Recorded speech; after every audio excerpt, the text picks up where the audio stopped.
A very warm and electrifying welcome to one and all. Today, we stand at the crossroads of innovation and sustainability as we embark on a week long journey exploring the evolving landscape of electric vehicles and hydrogen fuel cells, the future of clean mobility.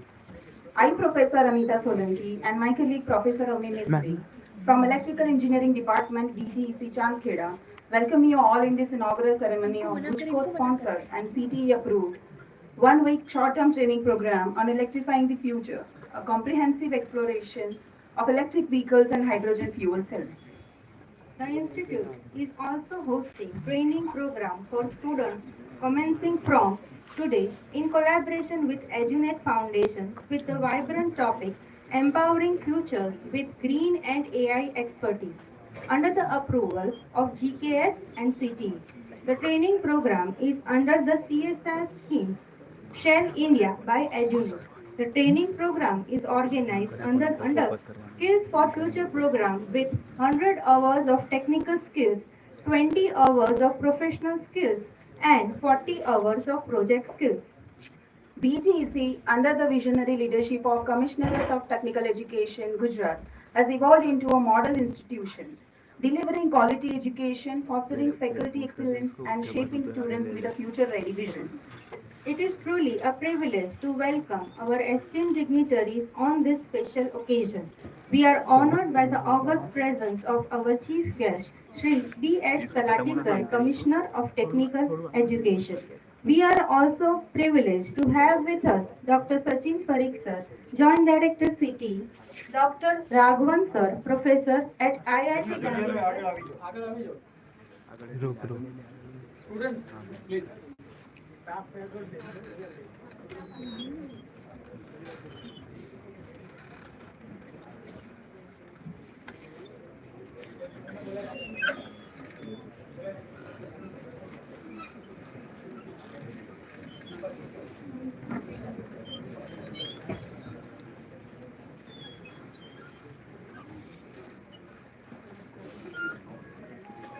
It is truly a privilege to welcome our esteemed dignitaries on this special occasion. We are honored by the august presence of our chief guest, Shri B.H. Talati Sir, Commissioner of Technical Education.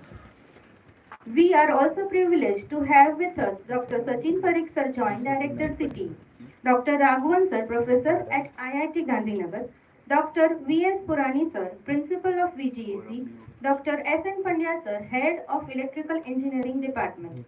A warm welcome is also extended to heads of various departments of VGEC, the participants from various institutes, faculty members and students who are gracing this event with their presence.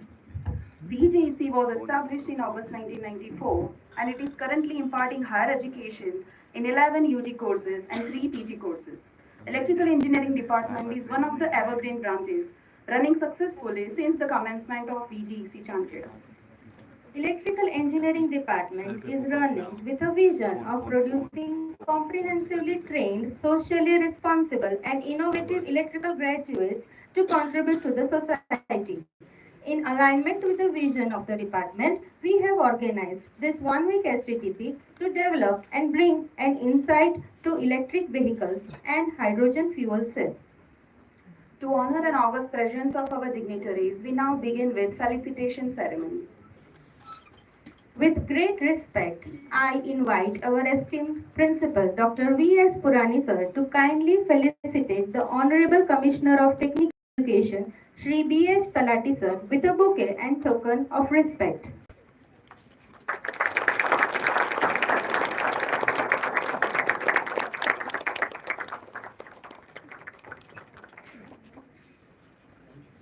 Now I request Dr. H.D. Mehta Sir to felicitate Dr. Sachin Parikh Sir with a bouquet and token of respect.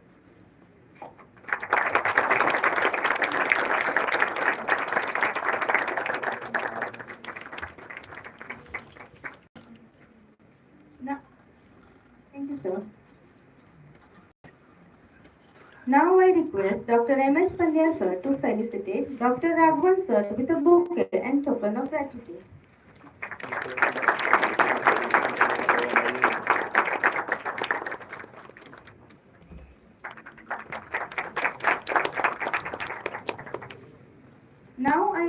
Professor S.N. Pandya Sir, HOD Electrical, to felicitate Dr. V.S. Purani Sir, Principal VGC, with the bouquet.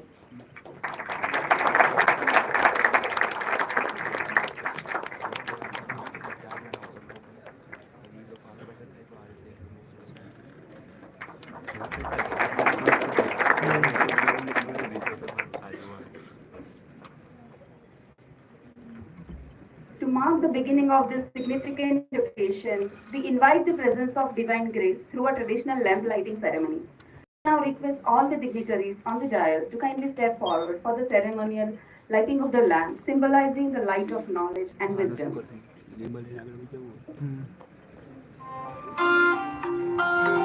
या कुन्देन्दुतुषारहारधवला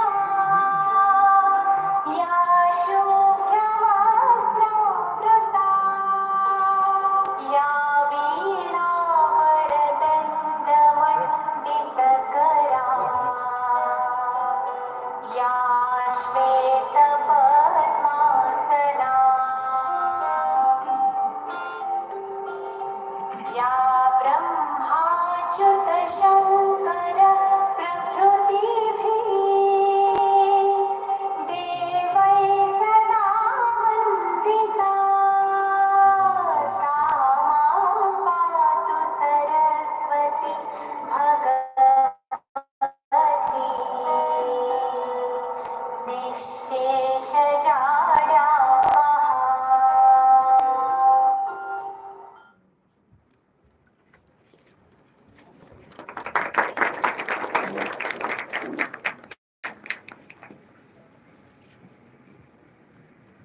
To formally welcome everyone and set the pace for this event, I now invite the Head of Electrical Engineering Department, Dr. S.N. Pandya Sir, to deliver the welcome address.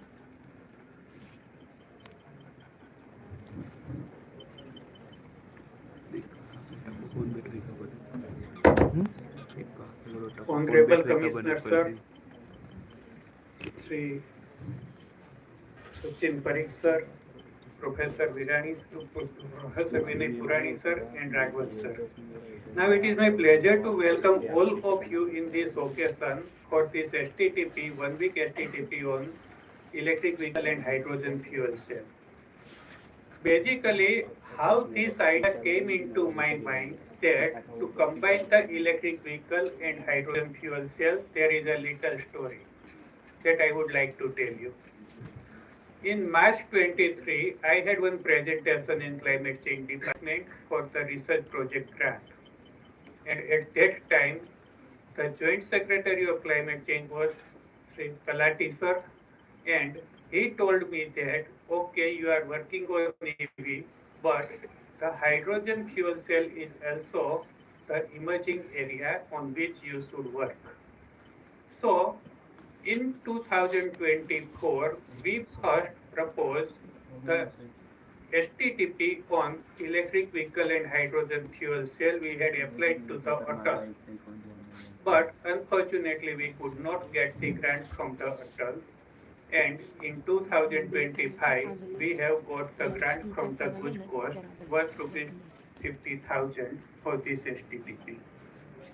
So now in this STTP, there are, you can say that basically it is the multidisciplinary STTP. We invited the faculty of electrical engineering, mechanical engineering, civil engineering, chemical engineering, and power electronics engineering.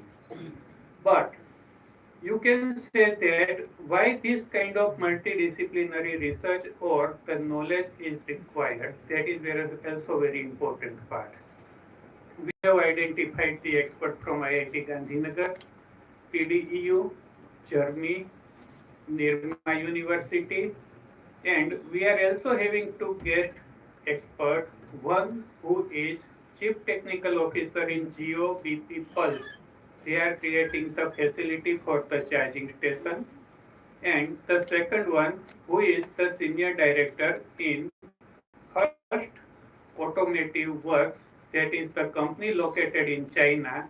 He is working at China, so probably we shall organize the lecture on powertrain online from the particular person who is Mr. Sudham Das.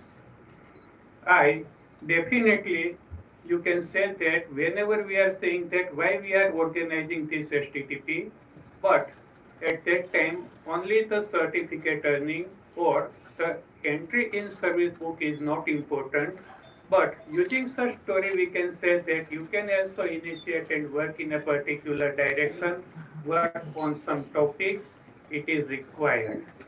So basically, when we are saying that it is the outcome-based education, then in my view, the first outcome of any teacher is the placement of a student. I again thanks all the dignitaries for their esteemed presence in this occasion. Not taking much of the time, now I would like to pass on the mic. Thank you very much.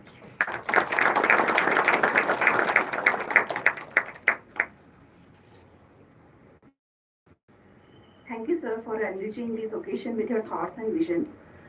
It is a great privilege to invite Dr. V.S. Principal BGEC and a pillar of visionary leadership to address the August gathering with his words of wisdom. Good. I'm indeed very happy to have with us today esteemed, respected, and honorable Sri Bipin Talati sir, Commissioner of Technical Education, Government of Gujarat. My colleague and friend, Professor Sachin Parikh sir, colleague Professor S.N. Pandya sir, and our invitee speakers today, Sri Raghavan sir. Dear faculty members, heads of department, and most important, all dear students. It is a very divine day today. Monday, Shravan Mahina no pehlo somvar છે, and three such activities are parallelly started today. I am indeed very happy to have that time of our commissioner sir. We are not only very much enlightened, but very much inspired by having word with him, to listen to him, and the kind of passion what sir is carrying is something only to be followed and to be inspired. Dear faculty and dear students, in the changing scenario of this technology, our role is also get changed. This proliferation of the new technologies every day, and I have to confess that in spite or means making whatever efforts we are putting, since 5-6 months we are working with Talati sir, and every time when I am talking to sir, I feel that I am knowing bit lesser than the sir. What is sir is carrying the information for all of us. Every time, in spite my hard-working nature, I find myself somewhere to work more by sir's input whenever I am receiving. Very fortunate part that sir is also a part of our engineering system, and knowing very well, and as under his leadership we are getting very much focused that where we have to go. Few couple of minutes I would like to put my words here regarding that our role as a faculty and for our students. Say in long back in 2011 April, this Industries 4.0 was launched, and the main focus of the Industries 4.0 was to automation of the traditional manufacturing process, and most importantly the industrial practices. And they have focused 7 core area, that is cyber physical system, then Internet of Things, cloud computing, then artificial intelligence and machine learning, then robotics, and very important last, that is a digital twin. So these were the focused area, and we are seeing what is the impact today on our engineering education as well as in the industries. Sir, Industries 5.0 is also launched by the European Commission long back in November 2023, and here it is the new era is already began, and sir is always saying that sooner is the better. Who instead first that technology or accept this will make sure that institute or a student or teacher will lead. So Industries 5.0 is already began, and its theme is basically a human-centric approach and integration of the technology with human creativity, social need, and most importantly, it is mentioned that environmental respect. So this is the threshold we are all standing. So here we are feeling confusion that in which direction we have to go with this advancement of the technology. But how to lead this technology, I'm sure we are going to get that listen from sir to get the ideas that what are the days we have to be prepared for. And as a head of the institute, I'm indeed very happy for this STDP and training program. Sir, that training program which you have approved for under CSR of EduNet under the eCell company of Surat. In recent time, it was approved by sir for our institute, and this training is also starting from today. So simultaneously, these are the activities we are trying to meet and to match with this current need. And I'm feeling privileged and convey my congratulations to all the faculty members of Electrical Engineering Department and students, those who are participating, choosing participating this training, and welcoming all the faculties coming from across the state to attend this training. My best wishes for the entire 1 week training program with the VGEC. Wish you all the best, and once again, thank you, sir, for your sparing the time. Thank you.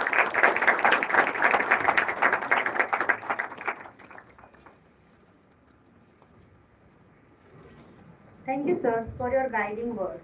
It is privileged to have with us Dr. Sachin Parikh, sir, Joint Director, CTE, to address the August gathering. Sir.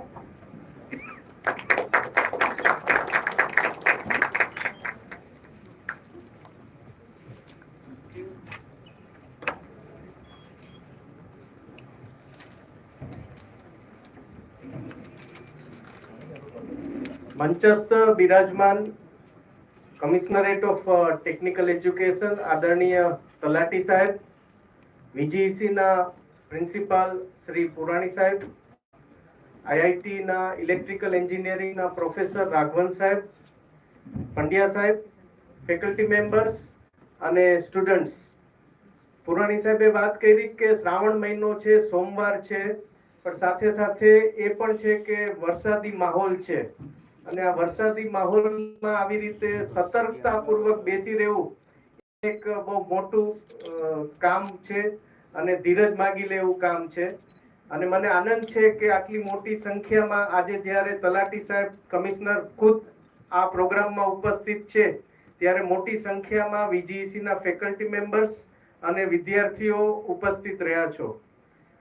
FDP વિશે બહુ બધી વાતો બધા જે કંઈ faculty members છે બહુ senior છે અને ઘણી બધી FDP એટેન્ડ કરેલી છે, ઓર્ગેનાઇઝ કરેલી છે.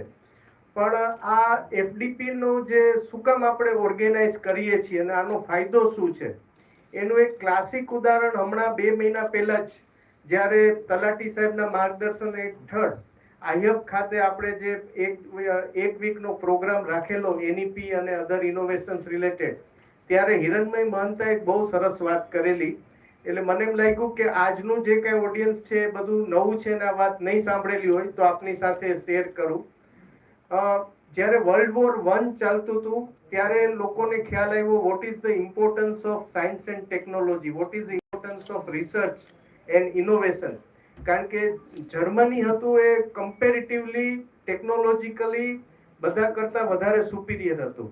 એટલે વર્લ્ડ વોર પૂરું થયું પછી અમેરિકાએ પણ વિચાર્યું કે આપણે we should also contribute or we should also provide provision in our budget. અને એ લોકોએ લગભગ જે રિસર્ચ અને ઇનોવેશન માટેનું જે કંઈ બજેટ હતું એ બજેટ પ્રોવિઝન રાખ્યું લગભગ $450 મિલિયન વેપન્સના R&D માટેનું.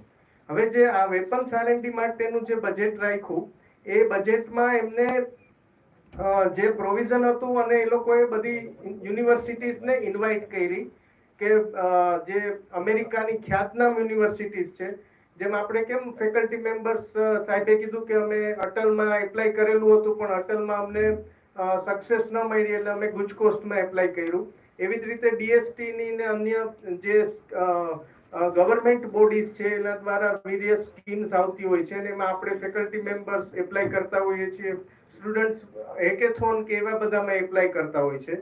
તો સિમિલર વે જે યુનિવર્સિટી દ્વારા જે એપ્લાય કરવામાં આવ્યું એમાં $450 મિલિયન માંથી MIT ને $117 મિલિયન આપવામાં આવ્યા, કાલ્ટેક યુનિવર્સિટીને $83 મિલિયન આપવામાં આવ્યા, હાર્વર્ડ અને કોલંબિયાને કમ્બાઈન થઈને $30 મિલિયન આપવામાં આવ્યા અને સ્ટેનફોર્ડના જે પ્રોફેસર હતા જે રિપ્રેઝન્ટેશન સાથે ગયા હતા ફ્રેડરિક ટર્મેન કરીને, એમને કહીને કે સાવ એકદમ આમ નામ પૂરતું કેવા પૂરતું એક ટોકન એમાઉન્ટ આપવામાં આવી $50,000 અને એ પણ કન્ડિશન રાખવામાં આવી કે તમારે આ જે એમાઉન્ટ છે એનો ઉપયોગ ફક્ત અને ફક્ત FDP માટે કરવાનો. એટલે આ ભાઈ પછી વિલા મોઢે પાછા ગયા યુનિવર્સિટીમાં અને જે યુનિવર્સિટીઝની જે કાંઈ વાઇસ ચાન્સેલર અન્ય બધા ડીન્સ ને ઓથોરિટી સાથે બેઠક કરી અને એમ કીધું કે આ પ્રકારનો આપણને એકદમ પુઅર રિસ્પોન્સ મળેલો છે ને આટલા રૂપિયા આપણને મળેલા છે, પણ આફતને કઈ રીતે અવસરમાં પલટવાની એ આવડત આ લોકો પાસે હતી. એટલે એ લોકોએ નિર્ણય કર્યો કે આપણે આ FDP કરશું અને આનો ઉપયોગ એવી રીતે કરશું કે ફેકલ્ટીઝને એવી રીતે ટ્રેન કરશું કે કોઈ પણ પ્રોજેક્ટ, આ બહુ જ અગત્યનું છે, ફેકલ્ટી મેમ્બર્સ માટે પણ આ વાત અગત્યની છે અને સ્ટુડન્ટ્સ માટે પણ આ વાત અગત્યની છે કે કોઈ પણ પ્રોજેક્ટ એ અંડર ગ્રેજ્યુએટ હશે, પોસ્ટ ગ્રેજ્યુએટ પ્રોજેક્ટ હશે કે PhD ના પ્રોજેક્ટ હશે, એ પ્રોજેક્ટનો આપણે વિદ્યાર્થીઓને એવા જ પ્રોજેક્ટ આપશું કે જે પ્રોજેક્ટ એ સ્કેલ અપ થઈ શકે અથવા તો ઇન્ડસ્ટ્રીને એની ઉપયોગિતા થાય અથવા એનું કન્વર્ટ સ્ટાર્ટઅપનું આપણે કન્વર્ટ થઈ શકે કોઈ સક્સેસફુલ બિઝનેસમાં. આ એક બહુ મક્કમ નિર્ધાર સાથે એ લોકોએ જુદી જુદી FDP નું આયોજન કર્યું અને એમાં ફેકલ્ટીઝને આ જ પ્રકારની ટ્રેનિંગ આપવામાં આવી કે તમારે જે વિદ્યાર્થીઓ તમારી નીચે ગાઈડન્સ માટે આવે છે એને આ જ પ્રકારના પ્રોજેક્ટ આપવાના, સ્ટાર્ટઅપ્સ રિલેટેડ આઈડિયાઝ આપવાના. અને આનું જે મેનિફેસ્ટ થયો અથવા તો જે કન્વર્ઝન થયું એ રીતે થયું કે તમે નામ સાંભળેલું હશે Hewlett and પેકાર્ડ. A Hewlett and પેકાર્ડ હતા એ આ ફ્રેડરિક ટર્મેનના સ્ટુડન્ટ્સ હતા અને તેમને સ્ટાર્ટઅપ આખું ત્યાં એસ્ટાબ્લિશ કર્યું અને HP જેને કહીએ છીએ આપણે એ આખું સક્સેસફુલ ઇન્ડસ્ટ્રીમાં અથવા તો કોર્પોરેટ્સમાં પરિવર્તન કર્યું અને સિલિકોન વેલી ના સ્થાપક તરીકે આજે આપણે ફ્રેડરિક ટર્મેનને યાદ કરીએ છીએ. He is a father of silicon valley. Means એટલા બધા સક્સેસફુલ સ્ટાર્ટઅપ્સ એમના દ્વારા શરૂ કરવામાં આવ્યા કે જેને લીધે સ્ટેનફોર્ડ યુનિવર્સિટીમાંથી જે વેરિયસ સ્ટાર્ટઅપ્સ જે સક્સેસફુલ બધા એન્ટરપ્રાઇઝમાં કન્વર્ટ થયા એના અમુક એક્ઝામ્પલ આપું તો Yahoo, Excite, Google, Netscape, Silicon Graphics, Hewlett Packard, Sun, Logitech etcetera, Cisco. તો આ એક this is the magic of FDP. આજે મેં જોયું છે કે the faculty members have come from various institutes of Gujarat and from various disciplines and we all are aware about the criteria or importance or various parameters of NEP. તો શું કામ તમે જ્યારે આ FDP પૂરું થાય ત્યારે તમારી જ એક ટીમ બનાવો, ગ્રુપ બનાવો અને એ ગ્રુપમાંથી જ એક કોઈ પ્રોજેક્ટ સારા આપણે ઇનિશિએટ કરી શકીએ. કારણ કે મેં જોયું કે ભુજથી છે કેમિકલના પ્રોફેસર, મોરબીથી છે પ્રોફેસર અને અહીંના પ્રોફેસર છે, તો ઇલેક્ટ્રિકલ, કેમિકલ, મિકેનિકલ્સના આ રીતે કમ્બાઈન થઈ અને પ્રોજેક્ટ્સ કોઈ નક્કી કરે અને વિદ્યાર્થીઓને આપે. ત્યાંના સ્ટુડન્ટ્સ કામ કરે, અહીંના સ્ટુડન્ટ્સ કામ કરે અને આજના જમાનામાં તો it is communication is not an issue. વધુ વિગત જે આ પ્રોગ્રામની છે, તલાટી સાહેબે એક મિશન હાથમાં લીધું છે હાઇડ્રોજન ફ્યુલ વિશેનું. એ વિશેષ આપણને એમના વક્તવ્યમાં વાત કરશે, પણ આ બહુ જ એક ઇન્ટરેસ્ટિંગ એરિયા છે ને અપકમિંગ એરિયા છે અને આમાં જેટલી બધી જોબ જનરેશન્સની પેલી અવકાશ રહેલો છે, સાથે સાથે સ્ટુડન્ટ્સને નાના મોટા એન્ટરપ્રાઇઝ રિલેટેડ પણ અવકાશ સારો રહેલો છે. તો હું ખાસ અભિનંદન આપું છું ઇલેક્ટ્રિકલ ડિપાર્ટમેન્ટ અને પુરાણી સાહેબને કે આ સરસ મજાની એક FDP ઓર્ગેનાઇઝ કરી અને એક માત્ર નહીં પણ સિરીઝ ઓફ FDP આ પ્રકારની ઓર્ગેનાઇઝ કરે એવી વાત સાથે મારી વાત પૂરી કરું છું. આભાર.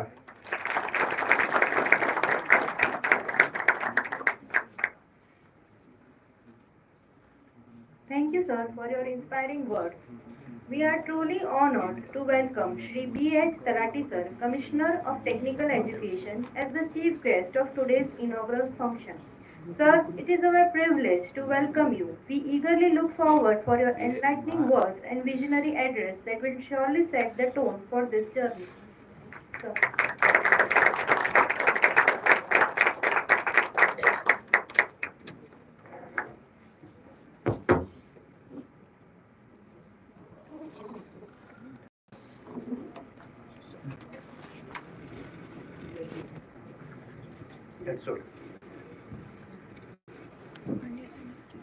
મંચ ઉપર ઉપસ્થિત આપણા મહેમાન એવા IIT ગાંધીનગરના મિકેનિકલ વિભાગના પ્રોફેસર શ્રી કે રાઘવન, મારા સાથી મિત્ર અને જોઈન્ટ ડાયરેક્ટર શ્રી સચિન પરીખ સાહેબ, આપ સૌના પ્રિન્સિપલ અને મારા MS યુનિવર્સિટીમાં મારી સાથે જેણે સિવિલ એન્જિનિયરિંગ કર્યું છે એવા પુરાણી સાહેબ, પંડ્યા સાહેબ, ઉપસ્થિત સબ બધા જ ફેકલ્ટી મિત્રો, જેમાં ભુજથી, જામનગરથી, ભાવનગરથી, રાજકોટથી, પાટણથી, સુરેન્દ્રનગરથી જે 40 ફેકલ્ટી મિત્રો હાજર છે, તમામ ફેકલ્ટી મિત્રો, અને આ બધું જેના માટે થઈ રહ્યું છે, અંતમાં મૂળમાં તમે છો એવા મારા સૌ વિદ્યાર્થી મિત્રો. હાઇડ્રોજન ને બધી શુષ્ક વાતો ઉપર આવું હું ટ્રાય કરીશ કે તમને એમાં સૌથી વધુ ઇન્ટરેસ્ટ પડે, પણ આપણે તમને ગમતી વાતોથી શરૂઆત કરીએ. કેટલાય સૈયારા મૂવી જોયું? સૈયારા કેટલાય જોયું? કહેવામાં વાંધો નહીં, મેં જોઈ લીધું છે. છોકરાઓ બહુ ભણે છે ભાઈ, કોઈ નથી જોયું? શું કહેવાનું? ફ્લોપ કરી દીધો. એનીવે, વાત મારે એટલા માટે કરવાની છે કે સૈયારાએ અત્યારે રેકોર્ડ બનાવ્યો, 200 કરોડ માત્ર 6 દિવસમાં કમાયા. આ વર્ષનું સૌથી હિટ મૂવી સાબિત થયું. સોંગ્સ એના ફેવરેટ થયા. ડાયરેક્ટર મોહિત સુરી, 6 થી 7 લોકોએ એના મૂવી લખ્યા, સોંગ્સ લખ્યા, Mithun, Sachet Parampara, Krish, all. This is a copy of, તમને ખ્યાલ છે કયા પિક્ચરની કોપી છે? તમે નથી જોયું તો કેટલા કહી શકશો? No, it's Rockstar. Same copy to copy. Rockstar કેટલાય જોયું છે? હા, ઘણા. ઓકે, હવે જોજો એટલે તમને સિમિલારિટી ખ્યાલ આવશે. મેં પેપર ફોડી નાખ્યું છે એટલે. પણ રોકસ્ટારમાં ઇમ્તિયાઝ અલી હતો ડાયરેક્ટર, જેણે સો મેની મૂવીઝ, હાઈવે લઈ લો, લવ આજકલ લઈ લો, જબ વી મેટ લઈ લો, જબ હેરી મેટ સેજલ લઈ લો, એટલે is a classic director. Rockstar બનાવ્યું. બહુ સારા કલાકારો એની અંદર, નરગિસ ફકરી અને તમારો બધાનો ફેવરિટ રણવીર કપૂર બધા હતા. અને સોંગ્સ મેઇન AR રહેમાનનું. આ લોકોએ ખૂબ સારી કોપી કરી. જાજા વર્ષ નથી થયા, ખાલી 14 વર્ષ થયા છે. ઓલું 2010માં આવ્યું હતું, આ 2025માં આવ્યું, 14 વર્ષ. પણ છતાંય આ મૂવીએ 200 કરોડ કર્યા. આમાં મારો પ્રશ્ન તમને બીજો છે, કેમ આટલું સક્સેસ ગયું? Non story, everything is known common, છતાંય કેમ રિફ્રેશિંગ લાગ્યું? આ મેનેજમેન્ટ પોઈન્ટ ઓફ વ્યૂથી કહું છું. 4 રીઝન. એક તો ઘણા વર્ષોથી બધા 55 વર્ષના લોકોની લવ સ્ટોરી, મારધાડ, જવાન ને આ બધા ટાઈપના પિક્ચરો જોઈને લોકો એક જ ટાઈપ જોયું હતું. સમથિંગ 22-25 વર્ષના છોકરાઓની રિફ્રેશિંગ સ્ટોરી આવી, અને દરેક વખતે આવું થતું હોય. 1975 થી 1981 ચાલે એટલે 81માં એક દૂજે કે લીએ ચાલે. 1960 થી 1971 સુધી દિલીપ કુમારે બધા 65 વર્ષના લોકો, 60 વર્ષના લોકોની લવ સ્ટોરી જોઈ હોય એટલે બોબી ચાલે 16 વર્ષના છોકરાની. But it is always, it is a cyclic. 15 વર્ષથી કોઈ નહોતું, it is a young love story, that's why it run. થોડો ફેર એણે કર્યો, આમાં ટ્રેજિક એન્ડ હતો, આમાં એણે એકદમ હેપી એન્ડ બતાવ્યો છે. સોંગ્સમાં માર ખાધો છે લોકોએ, ઓના જેટલા સારા નથી. છતાં ચાલવાનું one of the reason is it is a cycling. Main point is art of story telling. નવી રીતે, નવી રજૂઆતથી, નવી બાબતથી તમને બિલકુલ પકડી રાખે એ રીતે જે એને સ્ટોરી જે કહેવાની સ્ટાઇલ છે, that is A something refreshing. અને એટલે ચાલ્યું। અત્યારે યુથને લોકો ઘણીવાર કહે છે કે લોકોનો સ્પાન ઓછો થઈ ગયો છે। પેલા 4 કલાકના મૂવી ચાલતા, પછી 2 કલાકના, પછી 1 કલાકનું, પછી 10 મિનિટની યુટ્યુબ ઉપરની વિડીયો, પછી એમેઝોનની મિની સિરીઝ જે તમે બધા જોતા હોય, અને પછી 30 સેકન્ડની ઇન્સ્ટા। પણ આ 3 કલાકનું મૂવી છે, 156 મિનિટ, છતાં ચાલ્યું। બીકોઝ જ્યારે પણ તમે લોકોને રસ પડતી વાત કરો છો, લોકોને ગમે એવી રીતે એના માઇન્ડ સુધી પહોંચીને વાત કરો છો, તો ઇટ ઇઝ ઓલવેઝ હિટ અને ઇટ ઇઝ ઓલવેઝ ક્લિક। મારી એફડીપી ને આ વિનંતી છે કે આપણે એફડીપી કરીએ ત્યારે તમામ પ્રોફેસરો વર્ષો જૂની નોટ ન ચલાવે। દર વખતે તમારી નોટ એવી રીતે રિવાઇઝ કરો કે છોકરાઓ તમારા લેક્ચર્સની રાહ જુએ, અને ત્યારે સાથે નવી બાબત તમારે જે કેવી છે, નવી જે વસ્તુ કેવી છે એ કહી દો। આ એક નાની હિન્ટ હતી ખાલી એફડીપી માટે, પ્રોફેસરો માટે, કે આપણે જે કાંઈ એફડીપી કરીએ એની પાછળનું બેઝિક લોજિક એ જ છે, કોઈ વસ્તુ એવી નથી જે તમે નથી જાણતા, પણ તમારે એઝ એ પ્રોફેસર સતત એ પ્રયત્ન કરવાનો છે કે જે જૂનું જાણીએ છીએ એમાં નવી બાબત કઈ રીતે મૂકી શકીએ, નવી કઈ વસ્તુ છોકરાઓ સુધી પહોંચાડી શકીએ, અને શું નવું એમના સુધી પહોંચાડીએ કે જેથી એ લોકોના હિતમાં, છોકરાઓના હિતમાં, છોકરાઓને વધારે સારી રીતે એ એના કેરિયરમાં ઉપયોગી થાય। આ જે art of taking the class with a new content blended with the old content, આ જે આર્ટ છે શીખવાની, દેટ ઇઝ ધ એફડીપી, એવું હું માનું છું। હવે આવીએ આપણે વિદ્યાર્થીઓ ઉપર। સમય છે ને એ દરેકને અલગ અલગ રીતે ચાલે છે। જે લોકો સમયથી આગળ રહે છે આગળ રહે છે। મને આનંદ છે કે દરેક વખતે મને સમયથી થોડો આગળ રહેવાનો મોકો મળ્યો છે। 2023 થી અમે હાઇડ્રોજન કરતા હતા। 2022 થી ફોર્ચ્યુનેટલી 2023માં કેન્દ્ર સરકારે ગ્રીન હાઇડ્રોજન મિશન બનાવ્યું। એકચ્યુઅલી અમે ક્લાઇમેટ ચેન્જમાં 2022માં હું 21માં આવ્યો ત્યારે શાર્પ મેં હાઇડ્રોજનની એડવોકેસી ચાલુ કરેલી। 2023માં ગ્રીન હાઇડ્રોજન મિશન આવ્યું। મારી દ્રષ્ટિએ તમારે નેશનલ ગ્રીન હાઇડ્રોજન મિશન વિશે ચેટ જીપીટીમાં નાખીને જોઈ લેવું જોઈએ। બહુ એમ્બિશિયસ મિશન છે મોદી સાહેબનું। આપણે 2 લાખ મિલિયન મેટ્રિક ટનનું પ્રોડક્શન અત્યારે છે, એને 8 લાખ મિલિયન મેટ્રિક ટને પહોંચાડવાનું છે, મીન્સ 4 ટાઈમ। અને it is the cleanest fuel, cleanest green energy. અને અલ્ટરનેટ એનર્જી જો તમારે પ્રોડ્યુસ કરવી હોય, ખાસ કરીને તમારી મોબિલિટીમાં, તમને બધાને ખ્યાલ છે દિલ્હીનો મોટા મોટો પ્રોબ્લેમ શું છે? પોલ્યુશન। ક્યાંથી આવે છે? 2 જગ્યાએથી। એક જે પંજાબમાં આપણે બધા ખડા બાળીએ છીએ એનો જે ધુમાડો હોય, પણ એ તો માત્ર 4 મહિના પૂરતું છે, બાકીના 8 મહિના પણ પોલ્યુશન તો છે। So come from where? Reason is only that કે તમારું 470 સ્ક્વેર કિલોમીટરનો જે એરિયા છે એની અંદર વ્હીકલ હોવા જોઈએ એના કરતા 5 ટાઈમ્સ, 7 ટાઈમ્સ, 8 ટાઈમ્સ વધારે છે। એટલે મોબિલિટીમાંથી, પેટ્રોલ ને ડીઝલમાંથી તમને મેક્સિમમ પોલ્યુશન મળે છે। એટલે લોકો જેવા ઈચ્છા થાય એવા પગલા લે છે। ઘણીવાર સાચા હોય, ઘણીવાર ખોટા હોય, ઘણીવાર કન્સિસ્ટન્ટ હોય, ઘણીવાર નોન કન્સિસ્ટન્ટ હોય। ક્યારેક આપણે એકી બેકીનું ચાલુ કરીએ કે એક દિવસ એકી નંબર વાળી કાર, બીજા દિવસે બેકી નંબર વાળી, વળી ઘડીકમાં આવે કે ભાઈ 10 વર્ષ જૂના વ્હીકલ નહીં વાપરવાના, પછી વળી પેટ્રોલ ને કેરોસીન ને ડીઝલ ને બદલે તમે ગેસ ઉપર સંચાલિત તમારી રિક્ષાઓ કરી નાખો, વ્હીકલ કરી નાખો। મીન્સ મોબિલિટીમાં જે કાંઈ ચેન્જ કરી શકાય એ કરવો પડે। આપણે જોયું આખું ઇન્ડિયા જ્યારે કોન્સન્ટ્રેટ થાય છે સિટી એરિયામાં, 1950માં અથવા તો 1980માં ઇવન તમારો રૂરલ એરિયા હતો એમાં 70% પબ્લિક રહેતી હતી અને 30% થી 25%માં જ અર્બન એરિયા રહેતો હતો। અત્યારે તમે ગણો તો અત્યારે 52 અને 48 નું એકચ્યુઅલી રિઝલ્ટ છે। 52% અર્બનમાં છે, 48% તમારા રૂરલમાં છે। આને બીજી રીતે જુઓ તો એવું કહી શકાય કે ભારતનો એરિયા કેટલો છે? કોઈ કહી શકશે? 32 લાખ ચોરસ કિલોમીટર। 32 લાખ ચોરસ કિલોમીટર એરિયામાંથી 140 કરોડના 40% તમે ગણો એટલે 48%, એટલે લગભગ 75 કરોડ પ્રજા, 70 કરોડ પ્રજા તમારી 32 લાખ સ્ક્વેર કિલોમીટરમાંથી 31 લાખ સ્ક્વેર કિલોમીટરમાં રહે છે। અને બાકીની આમ તમે ગણો તો 75 કરોડ પ્રજા પોપ્યુલેશન એ માત્ર 60,000 સ્ક્વેર કિલોમીટરમાં રહે છે, rather 1 lakh square kilometre maximum. વિચારો હવે તમે આને જુદી રીતે જુઓ કે 1 લાખ સ્ક્વેર કિલોમીટરમાં ઓનલી 75 કરોડ પ્રજા અને બાકીના 31 લાખ સ્ક્વેર કિલોમીટરમાં 70 લાખ કે 70 કરોડ પ્રજા. તમારું બધું જ કોન્સન્ટ્રેશન અર્બનમાં થતું જાય છે અને જેમ પછી આપણે જોઈએ એમ વધુ ને વધુ પબ્લિક નજીકના નજીક આવતી જાય, કારણ કે બધું જ અહીંયા ઈઝી પડે, ઇકોનોમિકલ પડે, એ બધા કોમર્શિયલ વાયબલ પ્રોપોઝિશન છે. એટલે હવે આ ગતિ ફાસ્ટ થવાની. અને ક્રોસિંગ ધ ચાર્જ કે CHASM, આની એક બહુ સરસ બુક છે, ક્યારેક વાંચી લેજો, ક્રોસિંગ ધ ચાર્જ. કોઈ પણ નવી ટેકનોલોજી આવે ત્યારે એનું શરૂઆતમાં એડોપ્શન ધીમું હોય, ઓછા લોકો લે, પછી એને અર્લી એડોપ્ટર્સ કે, પછી થોડાક લોકો એને કમ્પેર કરી અને એમાંથી થોડુંક સ્વીકારી અને લેવા માંડે, એટલે ટેકનોલોજી સસ્તી થાય અને પછી માસ તૂટી પડે એટલે લાખો લોકો એ લે,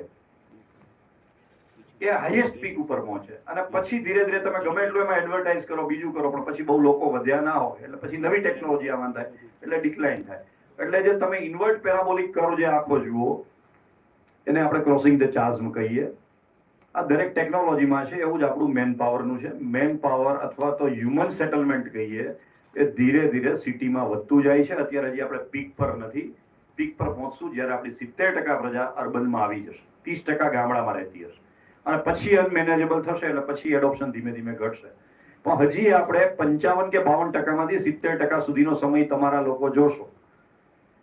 આની ઘણી બધી ચેલેન્જીસ છે. One of the challenges is energy, one is the pollution. અને આ બધાને ફાઇટ કરવી હોય તો તમે લોકો એટલા માટે નસીબદાર છો કે કોઈ પણ પ્રોબ્લેમ્સ છે એના સોલ્યુશન બે રીતે આવે છે. 70% solutions by engineering, either mechanical, electrical, chemical, this that, અને પછી એ જે સોલ્યુશન આવે અને પીપલ સુધી પહોંચાડવામાં, એડોપ્શન કરવામાં મેનેજમેન્ટ ઇઝ ધેર, એટલે 30% is by the management experts. કોઈ ટેકનોલોજીકલ ઇન્ટરવેન્શન જ્યાં સુધી એને કોમર્સનો સપોર્ટ ન મળે, જ્યાં સુધી એને મેનેજમેન્ટનો સપોર્ટ ન મળે, જ્યાં સુધી એને બિઝનેસ એસ્ટાબ્લિશમેન્ટનો સપોર્ટ ન મળે, ત્યાં સુધી એ એન્જિનિયરિંગ ઇનોવેશન પબ્લિક સુધી જઈ શકતું નથી.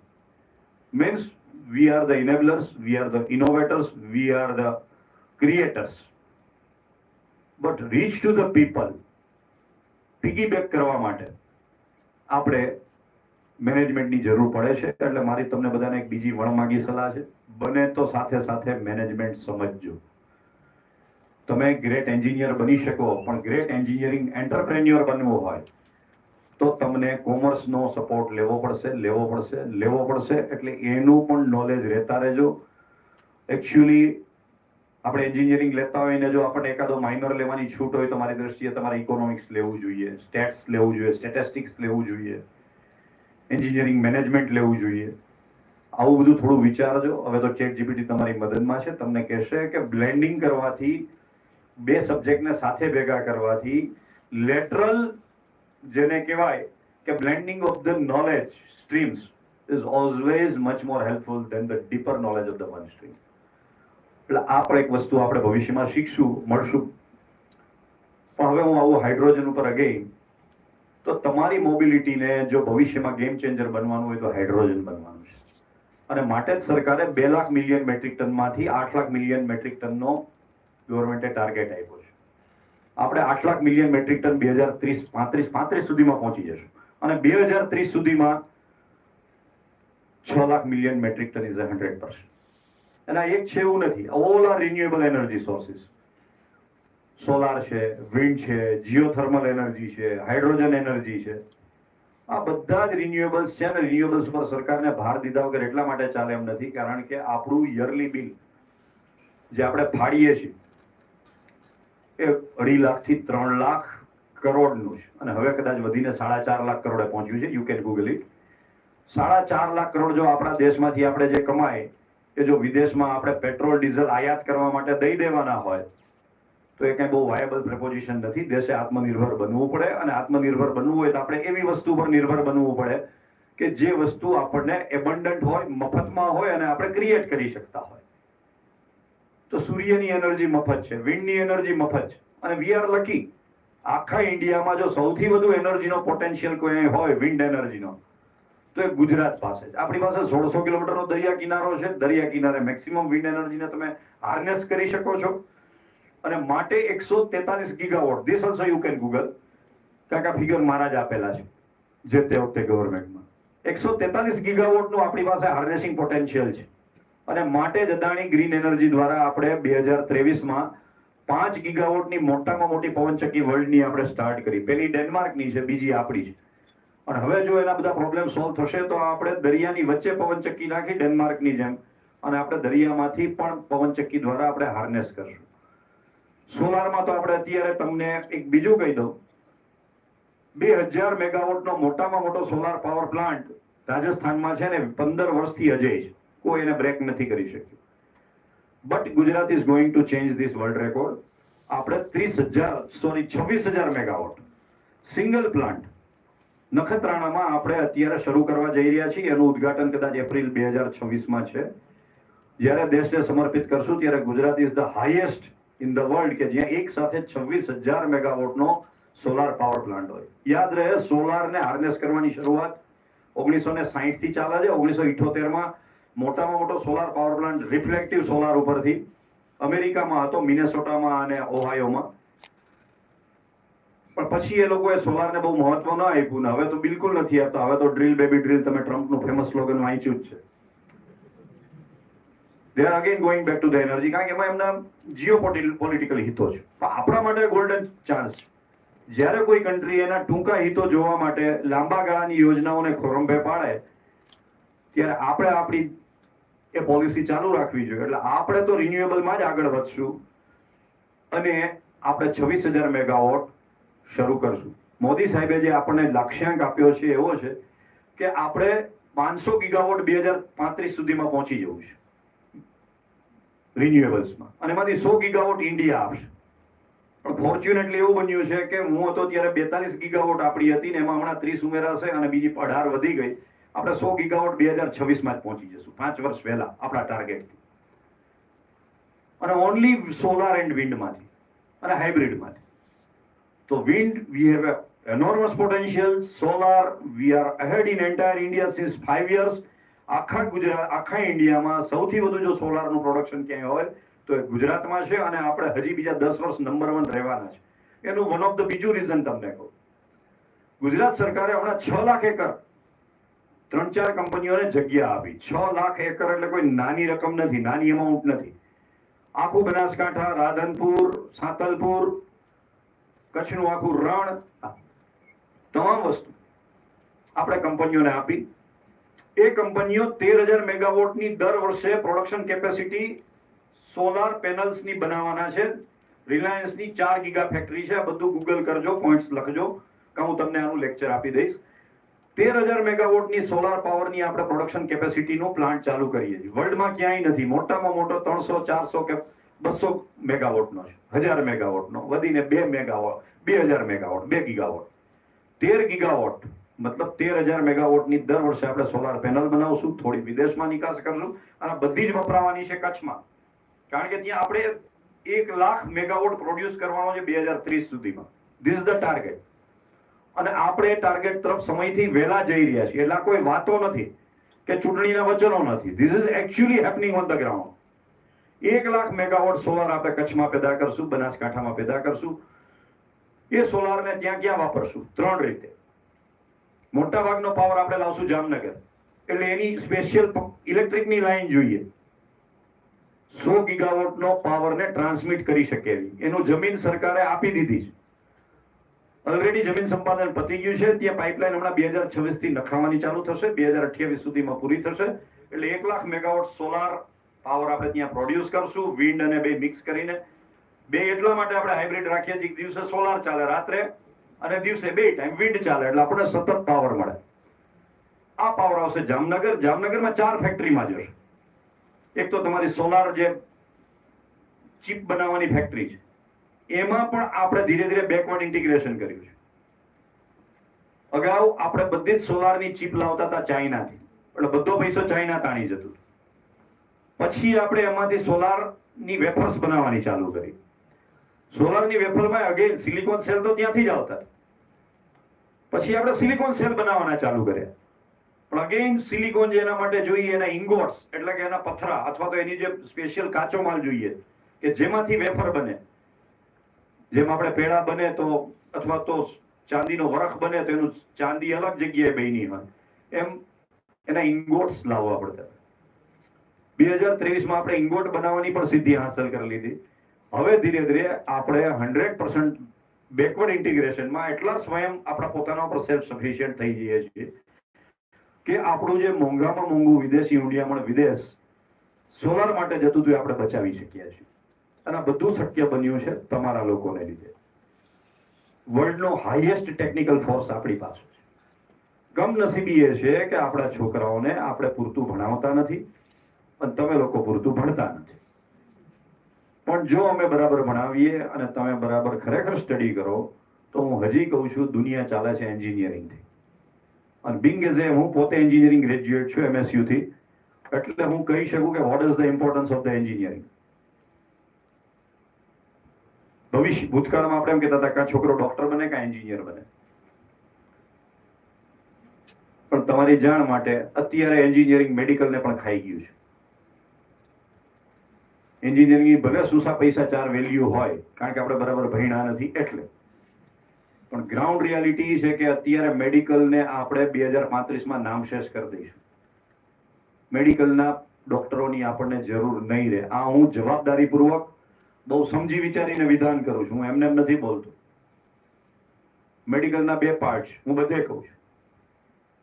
એક છે એ ડાયગ્નોસિસ પાર્ટ. અગાઉ પણ મેં લેક્ચરમાં કીધું હતું, ઓગસ્ટ AI ને આવી બધી એપ આવી ગઈ છે.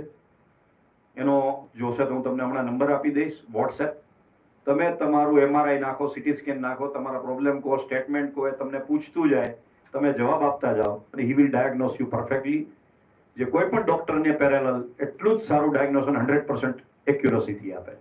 અને દિવસે ને દિવસે એટલા માટે વધે છે કે એક ડોક્ટરને એના લાઈફસ્ટાઈલમાં રોજના 50 પેશન્ટ જોવે તો 15 વર્ષ સુધી જોવે તો લગભગ 10,000, 15,000 કે 40,000 કે 50,000 પેશન્ટને વધુ જોઈ શકે. એટલે આપણે કહીએ સાહેબ બહુ એક્સપિરિયન્સ છે, ડોક્ટર સાહેબને બહુ નોલેજ છે, કારણ કે 15 વર્ષથી આટલી પ્રેક્ટિસ કરે છે. આપણે ડોક્ટરનું જજમેન્ટ લઈએ એની પ્રેક્ટિસ ઉપરથી. ઓગસ્ટ એ રોજના 1.5 લાખ કેસ જુએ છે. અને જેમ જેમ ક્રોસિંગ ધ ચાર્જ મેં તમને કીધું એમ જેમ જેમ વધુ ને વધુ એડોપ્શન થશે એમ વધુ ને વધુ લોકો પ્રશ્નો પૂછશે, વધુ ને વધુ MRI નાખશે, વધુ ને વધુ CT સ્કેન નાખશે, વધુ ને વધુ પોતાની અલગ અલગ જાતની પ્રોબ્લેમ્સ નાખશે. AI will learn faster and faster, better and more case they become more and more accurate. આ ક્યાંથી આવ્યું? એન્જિનિયરિંગમાંથી. પછી વાત આવે ભાઈ ઓપરેશન તો માણસ જ કરે, પણ ડોક્ટરો કહે છે કે ભાઈ રોબોટિક એન્જિનિયરિંગ અને રોબોટિક્સ છે they will cross over the people. ખાલી 4 દાખલા તો આજે જ છે વિક્રમનું, આપણે શેલ્બી હોસ્પિટલ, કે એને ટોટલી સેલ્ફ કંટ્રોલ્ડ પોતાની જાતે કટ નક્કી કરે, પોતાની જાતે ક્યાં કેટલા એંગલ બેસાડવા, ક્યાં બેસાડવું, શું કરે, જાતે જ કરે, કઈ નહીં. માણસ મશીન સાથે અંદર જાય, રોબોટ એનું કમ્પ્લીટ ઓપરેશન કરીને આપી દે. Human intervention is 0. આ આજે આવી ગયું છે અમેરિકામાં. છેલ્લા 1.5 વર્ષ 2 વર્ષથી છે. 2 મહિના પહેલા સમાચાર હતા કે હાર્ટનું transplant, open heart surgery, heart open કર્યા વગર કરી, 2 હોલ કરીને રોબોટે કરી નાખી. So operation is far better done by the automatic robots than the human. ભવિષ્યમાં બનશે એક કંપની એવા 100 જગ્યાએ પોતાના સેન્ટર ખોલી દેશે, બધી જગ્યાએ રોબોટ્સ હશે, બધી જગ્યાએ ત્યાંની પેથોલોજી લેબ હશે. માણસે જઈને ખાલી આંગળી મૂકવાની એટલે એના BP પલ્સ મીટર બધું લઈ લે, બ્લડનું એક ટીપું લઈ લે, તમારા રિપોર્ટ કરીને કહી દે. આગળ જાવ એટલે MRI રૂમ હોય, ત્યાં તમારો MRI CT સ્કેન થઈ જાય.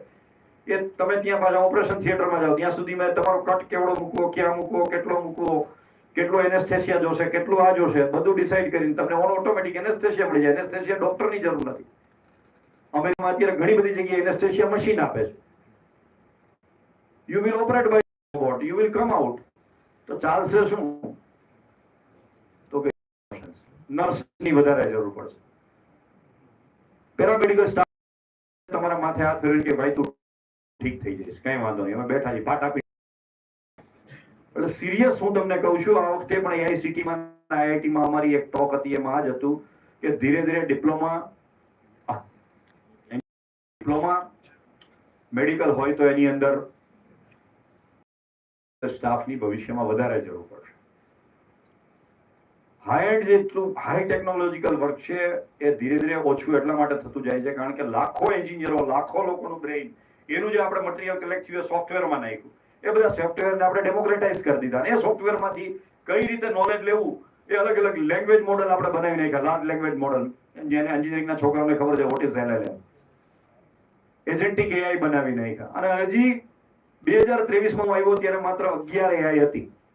આ 2 વર્ષમાં 5800 AI થઈ ગઈ. તમે જ્યારે એન્જિનિયરિંગ કરીને નીકળશો ને ત્યારે ઓછામાં ઓછી 1.5 લાખ AI હશે ફોર એવરી સબ્જેક્ટ. જેમ 2005માં તમે બહુ નાના હો ત્યારે અમને યાદ છે કે એક એપ લેવી હોય તો 300 રૂપિયા 200 રૂપિયા અમે મોબાઈલ વાળાને દેતા, ત્યારે એક મોબાઈલમાં ભરાવી દેતો. 30 KB ની, 40 KB ની, 1 MB ની તો બહુ મોટી થઈ જાય, કારણ કે મારી પાસે મેમરી 8 MB ની હતી. આજે તમારી પાસે 256 GB મેમરી છે. તમારી પાસે ઓછામાં ઓછી કોઈ પણ મોબાઈલમાં લઈ લ્યો તો 300 400 200 જેટલી એપ નીકળે છે અલગ અલગ કામ માટે. 2000 થી 2020 સુધી આપણે અલગ અલગ એપ બનાવવાનું કામ કર્યું. હવે અત્યારે 2025 થી 2030 સુધી આપણે અલગ અલગ તમારી એજન્ટિક AI, તમારા પર્સનલ AI એ બનાવશું. 2030 થી 32માં આપણે બધાને કોન્સોલિડેટેડ કરશું. જેમ અત્યારે AI છે નોશન AI, જે 4-5 AI પાસેથી અલગ અલગ કામ લઈને તમને આપે છે. પેલા ન હોય ભાઈ, આપણા ઘરમાં એક નોકર હોય, પૈસો વધે એટલે 3-4 નોકર થાય, એક ડ્રાઈવર થાય. પછી બહુ પૈસો વધે ને તમે 2-5 હજાર કરોડના માલિક બનો ને ઘરમાં 30-40 નોકર હોય તો ભાઈ 30-40 નોકરના આપણને નામ યાદ ના રહે. તેના ઉપર પાછો એક મેનેજર મૂકીએ. તમારે ખાલી મેનેજર સાથે કનેક્ટ કરવાનો, એ 40 નોકર પાસેથી કામ લે. સેમ થિંગ AI માં બનવાનું છે. તમારા મોબાઈલમાં 2030-31માં માત્ર 4 કે 5 જ AI હશે, જે માસ્ટર AI હશે, જે તમારો ઓર્ડર લેશે અને તમારા ઓર્ડર પ્રમાણે બેસ્ટ કઈ AI પાસેથી કેવું કામ લેવાય એ ગાઈડ કરી, એ કામ લઈને તમને સપ્લાય કરશે, માસ્ટર શેફની જેમ. So that days will come. અને એ બધા કામ કરવાની તક તમને મળવાની છે. એ બધાના સાક્ષી તમે બનવાના છો. એટલે પ્લીઝ આ તમારી રિસ્પોન્સિબિલિટી બરાબર સમજજો. લોકો કે છે કે આવાથી નોકરી જતી રહેશે, આ થશે તે થશે. નો. તમે વધુ ચેલેન્જિંગ યુગમાં આવ્યા છો, તમે વધુ સારા યુગમાં આવ્યા છો અને તમે કદાચ વધારે સારી રિસ્પોન્સિબિલિટી અમારા કરતા લેવા માટે સર્જાયા છો. 1940 થી 1970 સુધી એન્જિનિયરિંગમાં બુક કોઈ દી બદલાતી નહોતી. કોઈ એક લેખક બુક લખે તો 20 વર્ષ સુધી એની બુક રહેતી હતી, કઈ ચેન્જ જ નહોતું. હું 1988માં ભણતો હતો, 85માં, ત્યારે ખન્ના એન્ડ જુસ્ટોની હાઈવે એન્જિનિયરિંગ આવતી હતી. 1975 થી લખાણી હતી, 2003 સુધી હતી. અત્યારે ખબર નથી છે કે નહીં. એક જ બુક 25 વર્ષ ચાલતી હતી. હવે પોસિબલ નથી. Now every time there is a now something new. 2012 થી 2025 નો ટાઈમ આપણે જોયો, 22 નો, એ ડેટા એનાલિટિક્સ નો હતો. બધાએ પોતપોતાની રીતે ડેટા કમ્પાઇલ કરવા, સોર્ટ કરવા, ક્લીન કરવા, બનાવવા અને મૂકવામાં કર્યું. હવે ડેટામાં આપણી પાસે તમામ ફિલ્ડનું ડેટા એનાલિટિક્સ તૈયાર છે. હવે એ ડેટા તમે શેમાં નાખ્યો? ક્લાઉડમાં. ક્લાઉડમાં બધો ડેટા ડેમોક્રેટાઇઝ છે. એટલે ઓટોમેટિકલી મારે AI બનાવવાની આવી LLM, તો મને એ LLM માટે જેટલો ખોરાક જોઈએ એટલો બધો મને ક્લાઉડમાંથી મળી. હવે તમે જે AI બનાવશો એ નવો ડેટા લેશે.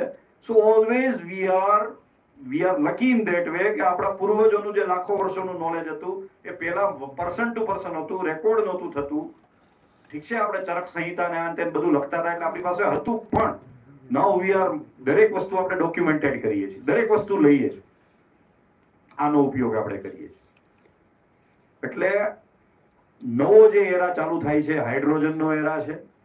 અને હાઇડ્રોજન આપણને માત્ર મોબિલિટીમાં કામ લાગે એવું નથી. કારણ કે તમે જ્યારે 1 લાખ મેગાવોટ, ઇમેજિન અત્યારે આપણી ટોટલ કેપેસિટી 60,000 મેગાવોટની જ છે. 2030માં સીધી આપણી કેપેસિટી 1,90,000 મેગાવોટની થઈ જશે.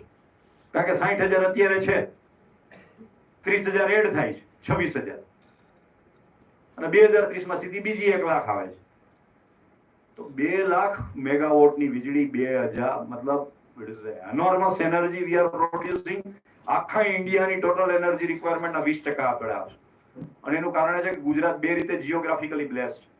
એક મેં કીધું 1600 કિલોમીટરનો સાગર કિનારો, જેથી તમે વિન્ડ હાર્નેસ કરો છો, નોટ લેસ. આપણું પોટેન્શિયલ 143 ગીગાવોટ્સનું છે. સેકન્ડ ઇઝ સોલાર, કારણ કે આપણે 33 ડિગ્રી ઉપર છે, કર્કવૃત્ત ઉપર. ટ્રોપિક ઓફ કેન્સર ને ટ્રોપિક ઓફ કોર્નિક આપણે કેપ્રિકોર્ન. ટ્રોપિક ઓફ કેન્સર આપણે છીએ પાટણ પાસેથી પાસ થાય છે. તમને 12 મહિના સીધા સૂર્યના કિરણો મળે છે, 3 ડિસ્ટિંક્ટ ઋતુ મળે છે. અને આપણે ત્યાં સોલાર સેલમાં જે સોલાર કન્વર્ટ કરવાની કેપેસિટી જે 95% આપણને સન ડેઝ મળે છે, મતલબ 365 દિવસમાંથી 332 દિવસ ક્લિયર સોલાર ડેઝ મળે છે, વિચ ઇઝ એનોર્મસ.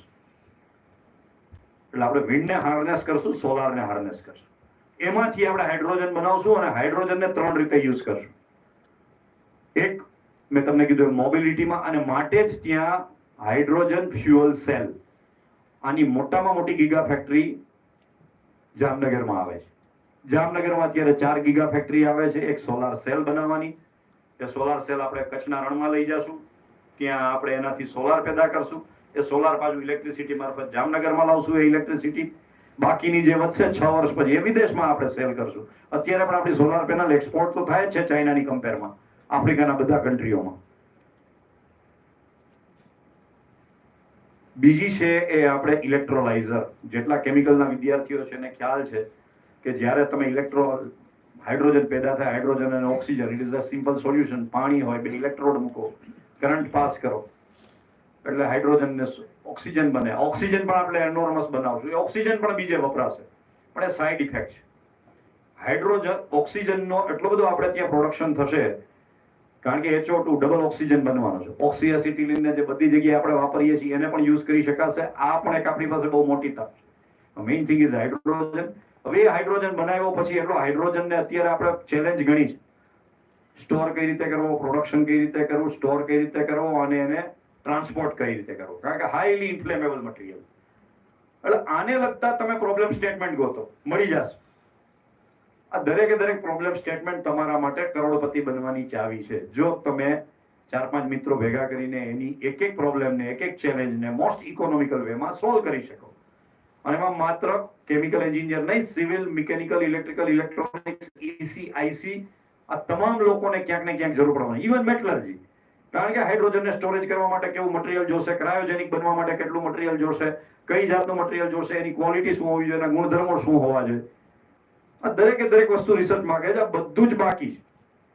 ફોરેનમાં ચાલે છે, પણ ફોરેનમાં research is a very costly, અને એટલા માટે જ વર્લ્ડની તમામ મોટી કંપનીઓ છે એના રિસર્ચ સેન્ટર એશિયન કન્ટ્રીમાં નાખે છે, because technical labour is very cheap, we are very cheap, અને આપણે એનો ફાયદો લેવાનો છે. તમને ખ્યાલ છે આમાંથી પેટ્રોલિયમ પ્રોડક્ટ્સનું મોટામાં મોટું રિસર્ચ સેન્ટર ક્યાં છે? શેલ કંપનીનું મોટામાં મોટું. એને વર્લ્ડમાં 3 જગ્યાએ કર્યું છે. એક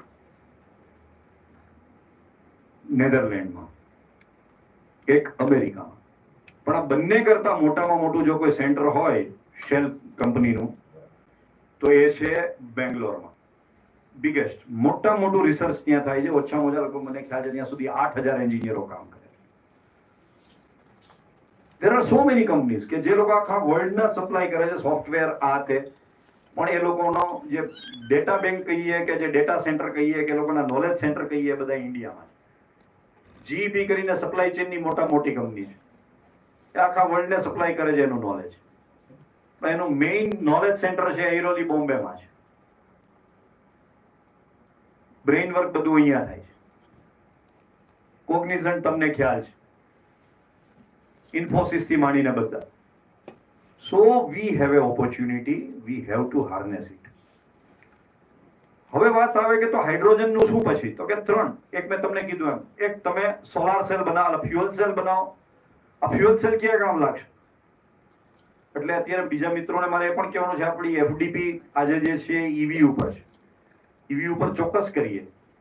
પણ અગેઇન કોઈ મિત્રો મને કહી શકશે આપણે EV ને એટલું એડોપ્શન ફાસ્ટ નથી કરતા, એને બદલે હાઇડ્રોજન ઉપર વધારે જોર આપીએ છીએ? વાય? કહી શકશે કોઈ? હાજી. Sir, disposal of batteries is still a challenge. Yes, one of the thing. પણ એ તો સોલ્વ થઈ શકે એમ છે, કેમિકલ કોઈ પ્રોબ્લેમ નથી.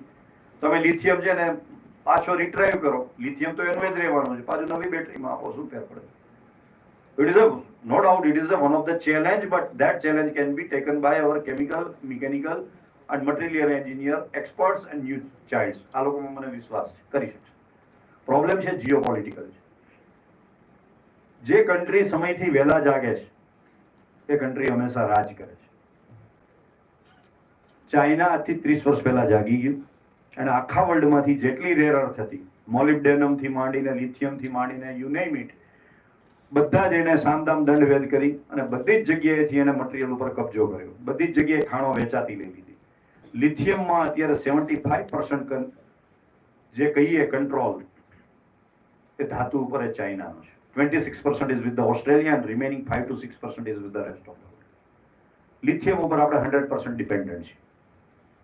અત્યારે ચાઇના તમને આપે સસ્તા ભાવે, તમારી 1 લાખ ને બદલે 50 લાખ કાર થઈ જાય, કે 1 કરોડ કે 10 કરોડ કાર થઈ જાય, બધી લિથિયમ આયન હોય, વન ફાઇન મોર્નિંગ ચાઇના કે મારે તમને નથી આપવું, તો શું થાય તમારું? તમારી જે આખી લિથિયમ આયન બેઝ ઈવી ની જે ઇકોસિસ્ટમ છે પડી ભાંગી. રાતોરાત ક્યાં એમાં ચેન્જ કરવો પડે. સોડિયમ આયન એક્સચેન્જ બેટરી નાખો, કે પછી પીઈએમ ની બેટરી નાખો, કે હજી બીજી 2-4 બેટરી અત્યારે વર્ક ચાલે છે, એ બધી બેટરી બનાવો. તમને નામ દો બીજા ક્યાં ક્યાં ચાલે છે. એક proton exchange membrane fuel cell ની બેટરી બને છે, આમાં પણ રિસર્ચ બાકી છે. પીઈએમ. એક આલ્કલાઇન ફ્યુઅલ સેલ એએફસી, આનો પણ રિસર્ચ ચાલે છે. કારણ કે આપણે બધા અલ્ટરનેટ ડેવલપ તો કરવા પડશે ને. હું તમને માત્ર ઇનસાઇટ આપું છું કે આપણે કઈ રીતે વિચારવું જોઈએ.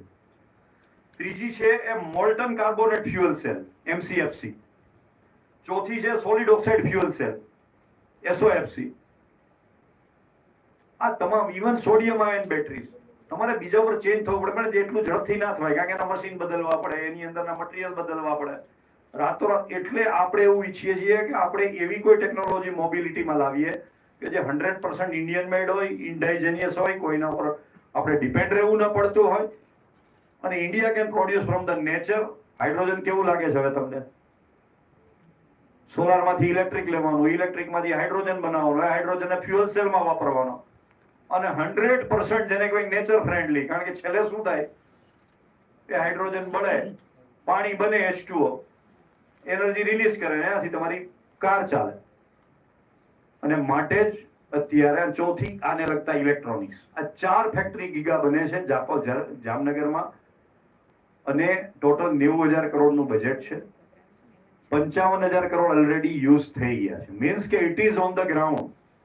જામનગરમાં 4 ગીગા ફેક્ટરીના 90,000 કરોડનો ખર્ચો છે, એમાંથી 55,000 કરોડ કંપનીએ કરી નાખ્યો. Means technology is definitely coming, definitely it is on the ground and it will come in the 2029. 2029 માં તમારો હાઇડ્રોજન પ્રોડક્ટ્સ થશે, તમારી સોડિયમ પ્રોડક્ટ, તમારો સોલાર પેદા થશે, તમારું વિન્ડ પેદા થશે. તમારી ઇક્વિટીમાં નો hydrogen fuel cell is one of the option. બીજો ઓપ્શન છે તમારો એ છે કે તમારે એને એવા બલ્ક મટીરિયલમાં વાપરવો પડે જેથી ટ્રાન્સપોર્ટેશન હઝાર્ડિયસ ન રહે. કારણ કે હાઇડ્રોજનનું ટ્રાન્સપોર્ટ કરવું ઇઝ અ ચેલેન્જ. એટલે જમીનથી નીચે તમારે હાઇડ્રોજનની પાઇપલાઇન લઈ જવાની, એટલે એનું પાછું કામ ચાલશે. જમીન સંપાદન થશે, પાઇપલાઇનો આવશે, એ ક્યાં જશે? આપણે એવા સેન્ટર ઉપર લઈ જશું જ્યાં મેક્સિમમ એનો ઉપયોગ હોય. ઉદાહરણ તરીકે જામનગરથી નજીક મોરબી, તો આપણે મોરબી લઈ જશું પાઇપલાઇન 70 કિલોમીટર. તમારી અહીંયા કેટલી સેરામિક ફેક્ટરી છે? ઓછામાં ઓછી 4,000. અત્યારે એ લોકોને પાવરનો પ્રોબ્લેમ છે. પેલા એ નેફથા વાપરતા હતા, પછી પોલ્યુશન થતું હતું, એટલે આપણે એને ગુજરાત ગેસનો ગેસ આપ્યો, સીએનજી. પછી સીએનજી માં પણ પ્રોબ્લેમ થયા, મોંઘો પડતો હતો, એટલે એ લોકો એલએનજી ના ટેન્કર વાપરે. અત્યારે મોરબીની ધરતી ઉપર રોજના 1200 ટેન્કર ફરે. એને કારણે ત્યાંના કોઈ રોડ હાજર નથી, બધી જગ્યાએ ડસ્ટ છે, બધી જગ્યાએ પ્રોબ્લેમ છે. They also badly need some clean fuel. Hydrogen આપી દો, again they will be viable in the global market. કે ભાઈ મારી ટાઇલ્સ હવે પાછી સસ્તી થઈ તો આપણે વેચી શકશું ગ્લોબલી. તો આવા તમે ગુજરાતની અંદર તમારે સેન્ટર ગોતવાના. વાપીને હાઇડ્રોજનની જરૂર છે, અહીંયા જરૂર છે, મેટોડાને જરૂર છે, આપણી પાસે 90 જીઆઈડીસી છે. આ બધા જ તમારા હાઇડ્રોજનને કન્ઝ્યુમ કરવાના મોટા સેન્ટર છે. ત્યાં સુધી પાઇપલાઇન લઈ જાઓ, મોટો 2 લાખ લીટર 3 લાખ કિલોનો સંગ્રહ કરો ને એમાંથી હાઇડ્રોજન આપો. It is easier. હજી એક રસ્તો છે, બલ્કમાં વેચવું હોય ગ્રીન એમોનિયા બનાવો. એમોનિયા અત્યારે છે બ્લુ એમોનિયા છે, તમે હાઇડ્રોજનમાંથી બનાવશો એટલે ટોટલી નેચર ફ્રેન્ડલી બનશે, ગ્રીન એમોનિયા બનશે. એ ગ્રીન એમોનિયાને તમે ફર્ટિલાઇઝરમાં યુઝ કરી નાખો. ફર્ટિલાઇઝરમાં મેક્સિમમ એમોનિયા જોઈએ, તો જામનગરથી પાછું ત્યાં જ કચ્છની અંદર જ આપણે થોડોક હાઇડ્રોજન બનાવીને ત્યાં જ તમે ઇફકોમાં આપી દો. દર વર્ષે 1.5 લાખ થી 2 લાખ ટનનું એક ફર્ટિલાઇઝર બનાવે છે. એને માટેનો એમોનિયા એ લોકોને બીજેથી લાવવો પડે છે, પોટાશ લાવવો પડે છે, ફોસ્ફરસ લાવવો પડે છે, વિદેશમાંથી લાવવો પડે છે. આ તમે સેલ્ફ સફિશિયન્ટ બનશો. બીજું એવું હોય તો કલોલ સુધી લાવો. કલોલમાં છે તમારી પાસે, ગુજરાતમાં 4 factory, So these all are the opportunities. હાઇડ્રોજનની ઇકોનોમી, હાઇડ્રોજનનું આખું ecosystem is going to be in a very big way in a 2029. 2017માં તમને બધા ભલે નાના હશો પણ યાદ હશે કે અચાનક એક દિવસ રિલાયન્સની એજીએમ મળી, એન્યુઅલ જનરલ મીટિંગ, અને તે દિવસે આવી જ રીતે સ્ટેજ ઉપરથી પબ્લિશ કર્યું કે આજથી અમે બજારમાં આવીએ છીએ રિલાયન્સ જીઓ મારફત.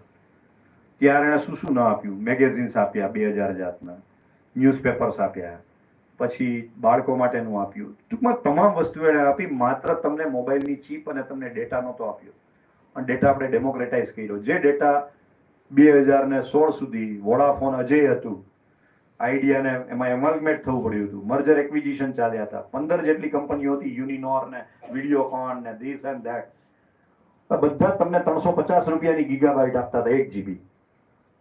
આ માણસે તમને સીધા 300-600 રૂપિયામાં 3 મહિના સુધી રોજનું 2 GB આપી દીધું. રિવોલ્યુશન.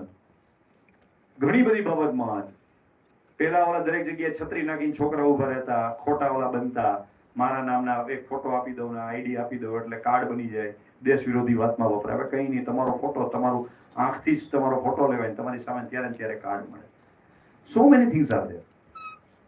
હાઇડ્રોજનમાં સેમ આવું 2029માં થવાનું છે. KGM માં પબ્લિશ કરશે કે આજથી આપણે 2 લાખ કિલો હાઇડ્રોજન બનાવીએ છીએ, અને હવે એના એજન્ટ ગામે ગામ નીમવાના છે. There are so many. એટલે પછી બધું તો રિલાયન્સ નહીં આપે, અદાણી નહીં આપે. ત્યારે તમારા મેન પાવરની સખત જરૂર પડશે.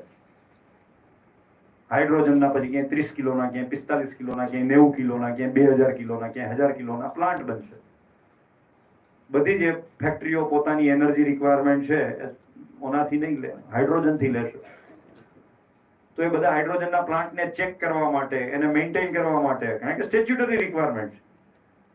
દર 15 દિવસે તમારે એનું IoT ઇનેબલ સેન્સર બનાવવા પડશે કે જેથી એ સતત એનું આપે. ઇલેક્ટ્રોલાઇઝરમાં થશે. ઇલેક્ટ્રોલાઇઝરમાં તમારા ઇલેક્ટ્રોડની લાઈફ કેમ વધે, એનું ડિગ્રેડેશન કેમ ઓછું થાય, ઇલેક્ટ્રોલાઇઝરની ક્વોલિટી કઈ રીતે સતત એની મોનિટર કરવી, એને માટે તમારે IoT બેઝ સેન્સર જોશે. આ તમામ જગ્યાએ તમારે સરકાર નિયમ બનાવશે કે બધાના ફરજિયાત વર્ષમાં 3 વાર 4 વાર ચેક થવા જોઈએ. તો એના માટેના એન્જિનિયરો જોશે, સેફટી એન્જિનિયરો જોશે, જેમ બોઇલરમાં જોઈએ છે. ડિપ્લોમા માટે હું માનું છું કદાચ ડિગ્રી કરતા પણ વધારે તક છે સારા કારીગરો ઊભા કરવાની. એટલે પછી તમારે ત્યાં જૂનથી કે પછી અહીંયાથી કે બીજેથી ત્રીજેથી છોકરાઓ આવે ને અહીંયા જોબ લઈ લે, એને બદલે ગુજરાતના છોકરાને ગુજરાતમાં નોકરી મળે એ પરિસ્થિતિ નિર્માણ કરવાનું કામ કમિશનર ઓફ ટેકનિકલ એજ્યુકેશનનું છે, અમારું છે, અમારા પ્રોફેસરોનું છે. અને વી એશ્યોર યુ કે અમે 4 વર્ષમાં એટલી મહેનત કરશું કે 2029માં તમે જ્યારે બહાર આવો ત્યારે કોઈની જોબ બાકી ન હોય. બાકી આપણે તમે અને આપણે ભેગા મળીને કામ કરીએ ને તો મારા 22,000 છોકરા માટે દર વર્ષે 22,000 જોબ ગોતવી એ કઈ બહુ અઘરો ટાસ્ક નથી, અને એ પણ respectable. We can do it. માત્ર અમારે એવી પરિસ્થિતિનું નિર્માણ કરવાનું છે અને તમારે અમને એવો જવાબ આપવાનો છે કે તમારા 4 વર્ષના 1600 દિવસ એક પણ દિવસ એવો ન હોય કે જે તમને ફન ફિલ્ડ ન હોય. તમને જ્યારે વેકેશનમાં તમારા ઘરેથી અહીંયા આવવાનું તરત મન થાય તો હું માનું છું કે VGEC ઇઝ ગુડ. શક્ય હોય તો તમે પણ થોડો પ્રચાર કરજો. Become a brand ambassador of the VGEC. સરકાર માત્ર 1500 રૂપિયામાં તમને ભણાવે છે. વર્લ્ડમાં ક્યાંય આટલું સસ્તું એજ્યુકેશન નથી. અને આ એજ્યુકેશન તમે અર્ન કર્યું છે તમારી તાકાતથી. તમે જે 12મા ધોરણમાં સારું ભણ્યા, સારા માર્ક્સ લાવ્યા, કેપેબલ બન્યા માટે તમને મળ્યું, બધાને નથી મળ્યું. પણ છતાંય સરકાર ઇઝ કેપેબલ ઇનફ કે ટોટલ અમે અત્યારે 55,000 એડમિશન કરીએ છીએ એન્જિનિયરિંગમાંથી.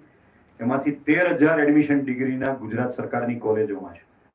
સમહાવ અમે બહુ પ્રચાર નથી કરતા એટલે લોકોને ખબર નથી કે કેટલી સારી કોલેજો છે અને કેટલું સારું અહીંયાનું વર્કફોર્સ. હજી તમને અમે બીજી 5 state of the art artificial intelligence, machine learning, IoT, this that 25 કરોડની એક એવી ટોટલ 16 લેબ આવે છે VGEC અને LD મળી. આવી નિરમામાં નથી, આવી બધી જગ્યાએ નથી. તો જો હું 100% આપણાથી 6-7 કોલેજ કદાચ આગળ કહી શકાય, કારણ કે ત્યાં સારા છોકરાઓ જાય છે, પણ we are no less than anyone else. આ તમે તમારા ગ્રુપમાં કયો, સર્કલમાં કયો, છોકરાઓને કયો કે ખોટા ખર્ચા પ્રાઇવેટ કોલેજોમાં જઈને ન બગાડે. પોસિબલ હોય તો ગવર્મેન્ટ કોલેજોમાં દાખલો લે. 2-4 કોલેજોમાં તકલીફ છે, એ પણ અમે કરેક્ટ કરવા જઈ રહ્યા છીએ. પણ એક છોકરો અહીંયા આવે છે તો એ કમસે કમ એના મધર ફાધરના ઓછામાં ઓછા 4 વર્ષમાં 10 લાખથી 12 લાખ બચાવે છે, કારણ કે 5 થી 6 લાખ એજ્યુકેશનના અને તમારા જે ભોજનથી માંડીને જે બધું સબસિડાઇઝ છે એના કમ્પેરમાં it is very costly. We are also trying hard કે તમને બધાને બને એટલી હોસ્ટેલ્સ પણ મળે. So government is keen. તમે બ્લેસ છો કે તમે અહીંયા છો, અને હું VGEC કે LD માં બહુ જાજો ફરક નથી જોતો. ભલે LD ની પાસે 40 વર્ષની લીગસી છે એટલે થોડા માર્ક્સ ઉપર જાય છે admissions, but in education you are nowhere lesser than the LD or anybody else, that I can assure you, because professors are too good over here. હાઇડ્રોજનમાં આ એક નથી, હું ફરીથી કહું છું, મેનેજમેન્ટ પોઈન્ટ ઓફ વ્યૂ આવશે એટલે બધાને મારી વિનંતી કે અત્યારથી તમારા એન્ટેના ઊંચા કરજો. બને એટલું મેક્સિમમ ટ્વિટર એક્સ વાપરજો, બને એટલું મેક્સિમમ ઇન્સ્ટાગ્રામ વાપરજો. હું ના નથી પાડતો, બટ ઓલવેઝ ટ્રાય ટુ, તમને ફીડ સારા આવે ને એટલે એવું હશે તો હું તમને 100-200 ઇન્સ્ટાગ્રામના એના હેન્ડલ આપી દઈશ, 300-400 એટલા જ રાખજો. એટલે એ જ ફીડ આવશે અને એ ફીડ તમને ઓલવેઝ રિલેવન્ટ રાખશે. તમારા બધા કરતા મારો વધારે ઇન્સ્ટાગ્રામનો યુઝ છે, તમારા બધા કરતા મારો વધારે યુટ્યુબનો યુઝ છે. આઈ એમ એડિક્ટેડ, બટ તમારું અત્યારે પણ ચેક કરી શકો છો. એજ્યુકેશનલમાં છું અત્યારે, એટલે એજ્યુકેશન સિવાય મેં બધા જ ફીડ કાઢી નાખ્યા. મારા બધા ફીડ એજ્યુકેશન રિલેટેડ છે. So it gives me a constant updates. મને સતત રિલેવન્ટ બનાવે છે, સતત અપડેટેડ કરે. ક્લાઇમેટ ચેન્જમાં હતો ત્યારે મારી પાસે લગભગ 350 જેટલા ક્લાઇમેટ ચેન્જને લગતા વર્લ્ડના, ઇન્ડિયાના તમામ જેટલા હોય એ બધાના જ મારી પાસે ફીડ હતા, યુટ્યુબમાં હતા. બધાને હું સબસ્ક્રાઇબ કરતો હતો. અત્યારે માનો મારા ફીડમાં શું છે તો કે નેશનલ ગ્રીન હાઇડ્રોજન મિશન, ઇન્ડિયાની 12 ITI, IITs, 25 જેટલી NITs, એ સિવાય અત્યારે જે મારું AICTE છે, મારું UGC છે, પછી મારા બીજા બધા ડિપાર્ટમેન્ટ્સ છે, એ બધાના હેન્ડલ્સ. ઉપરાંત મારી પાસે જેટલા સ્ટાર્ટઅપ મિશન છે ઇન્ડિયાના 35 જેટલા, એ 35 જેટલા સ્ટાર્ટઅપ મિશન જેટલા લોકો પણ ઇન્સ્ટા ઉપર છે, એ બધા મારા મેમ્બર છે. મારા 750 હેન્ડલ છે, એક પણ એજ્યુકેશનનું નથી. તો મારી પાસે જેટલા ફીડ આવે છે 90% એ આ જ આવે છે. કુકુ FM બંધાવી લો, તમને કોણ ના પાડે છે બહુ સાંભળવાનો શોખ હોય? 2 સોંગ 100% સારા સાંભળો, રિલેક્સ થવા. બાકીની 15 મિનિટમાં નક્કી કરો હું રોજની 2 બુક પતાવીશ, તમને 15 મિનિટની સમરી આપી દેશે અને સંભળાવી દેશે. તમારો કન્ટેન્ટ એવો વાઇઝલી ચૂઝ કરો કે કદાચ તમે આના એડિક્ટ થાવ તો તમને બેનિફિટમાં હોય, તમને યુઝફુલ થાય.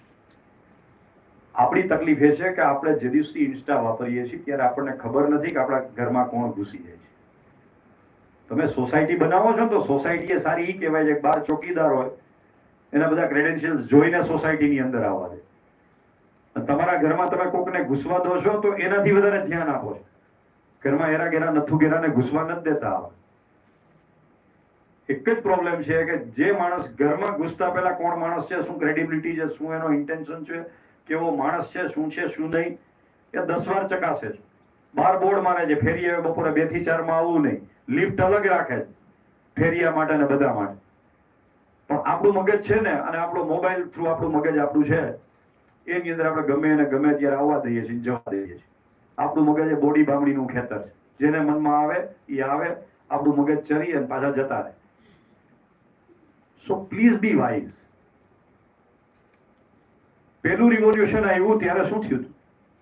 અંગ્રેજો આવ્યા, તમારી ધરતી ઉપર રહ્યા, તમારો કાચો માલ અહીંથી ઇંગ્લેન્ડ લઈ ગયા, જેમ કે કોટન, અને પછી એ કોટનને ત્યાં પ્રોસેસ કરી અને અહીંયા વેચ્યું, અને તમે કાતર કોટન પહેરતા હતા. એટલે તો ગાંધી બાપુએ જે તે વખતે બોયકોટ કર્યો, ખાદી પોપ્યુલર કરી કે આપણે આપણું વણેલું કાપડ પહેરશું. મેઇન પોઈન્ટ ઇઝ ધેટ કે ત્યારે તમારો કાચો માલ, તમારી નૈસર્ગિક સંપદા, એ લોકો અહીંથી લઈ ગયા, ખાલી પ્રોસેસ કરીને બધો જ નફો તમને ને તમને વેચીને તમને લઈ ગયા. ઇન્ડસ્ટ્રીયલ રિવોલ્યુશન 1.0 હતું. આજે ઇન્ડસ્ટ્રીયલ રિવોલ્યુશન 4.0 આવ્યું, પરિસ્થિતિમાં જાજો ફેર નથી. આજે એ લોકો આવે છે, તમારા મગજમાં જાય છે, તમારા મગજનો કાચો માલ ત્યાં લઈ જાય છે, ત્યાં પ્રોસેસ કરીને જ તમને બનાવીને પાછો વેચે છે, ને તમારા મગજ એને સ્વીકારે છે. એડવર્ટાઇઝ શું છે, જાહેરાતો શું છે?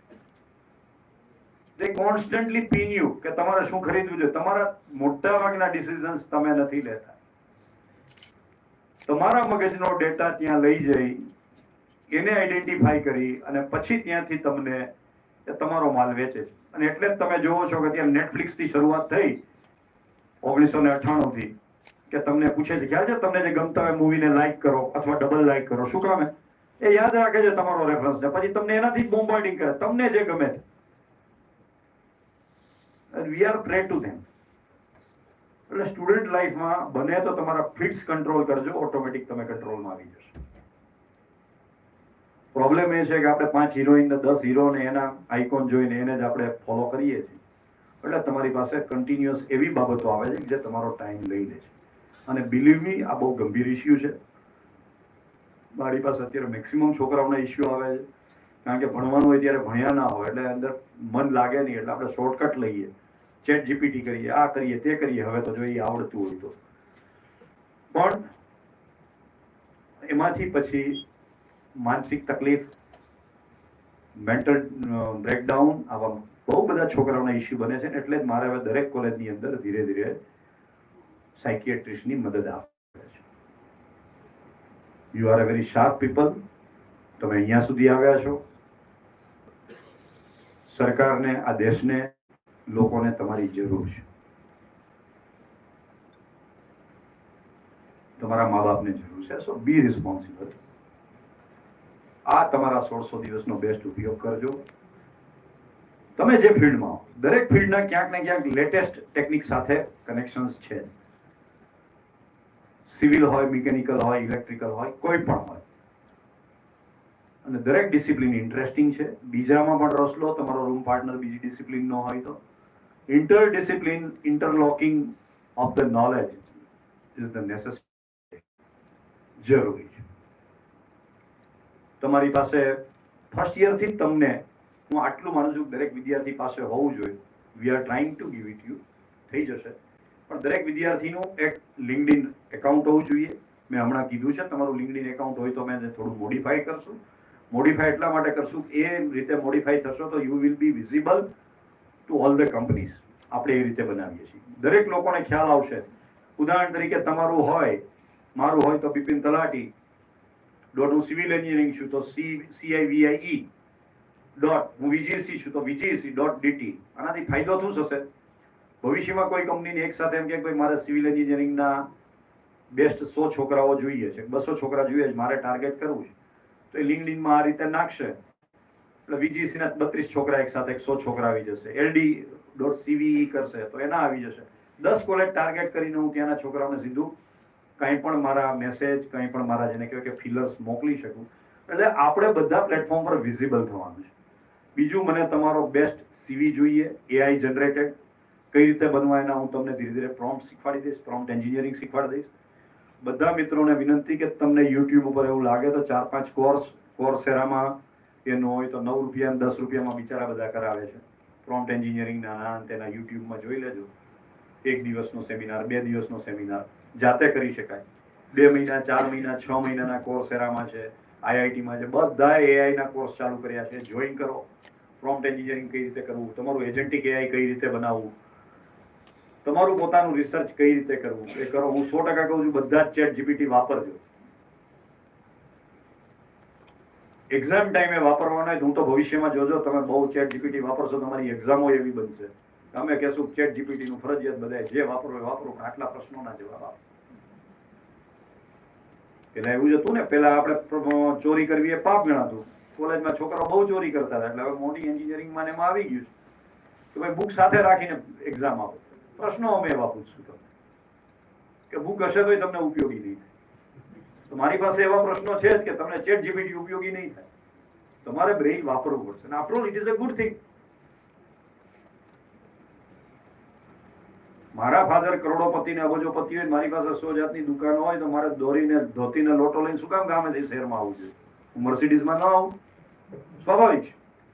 સેમ આપણા બાપ દાદાઓ, આપણા અગાઉના એન્જિનિયરો, આપણને બ્રિજ એન્જિનિયરિંગ છે તો એની અંદર આપણને બધી ટેકનિક બધું શીખવાડી ગયા છે. અમારા ટાઈમમાં અમે 10 લેક્ચરમાં બ્રિજ એન્જિનિયરિંગ ભણતા હતા. હવે જેટલું ભણતા હતા એ બધું ડિજિટાઇઝ થઈ ગયું, બધાની એપ બની ગઈ, બધાના પ્રોગ્રામ બની ગયા સોફ્ટવેર એન્જિનિયરિંગના.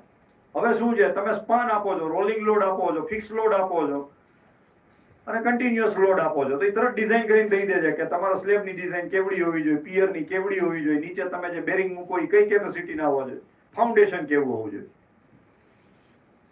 તો હવે નવું ક્યાં શીખવાની જરૂર છે? ફંડામેન્ટલ શીખી લો, પછી હવે નવો પ્રશ્ન આવે. હું બધાને આ એક મારો એક્ઝામ્પલ છે દઉં છું. અત્યારે હું તમને એવું કહું કે ભાઈ તમે મને બ્રિજ એન્જિનિયરિંગમાં સિવિલ ના હોય તો કદાચ રિલેટ કરે, મિકેનિકલ કહો તો હું તો મિકેનિકલ નો બોલીશ.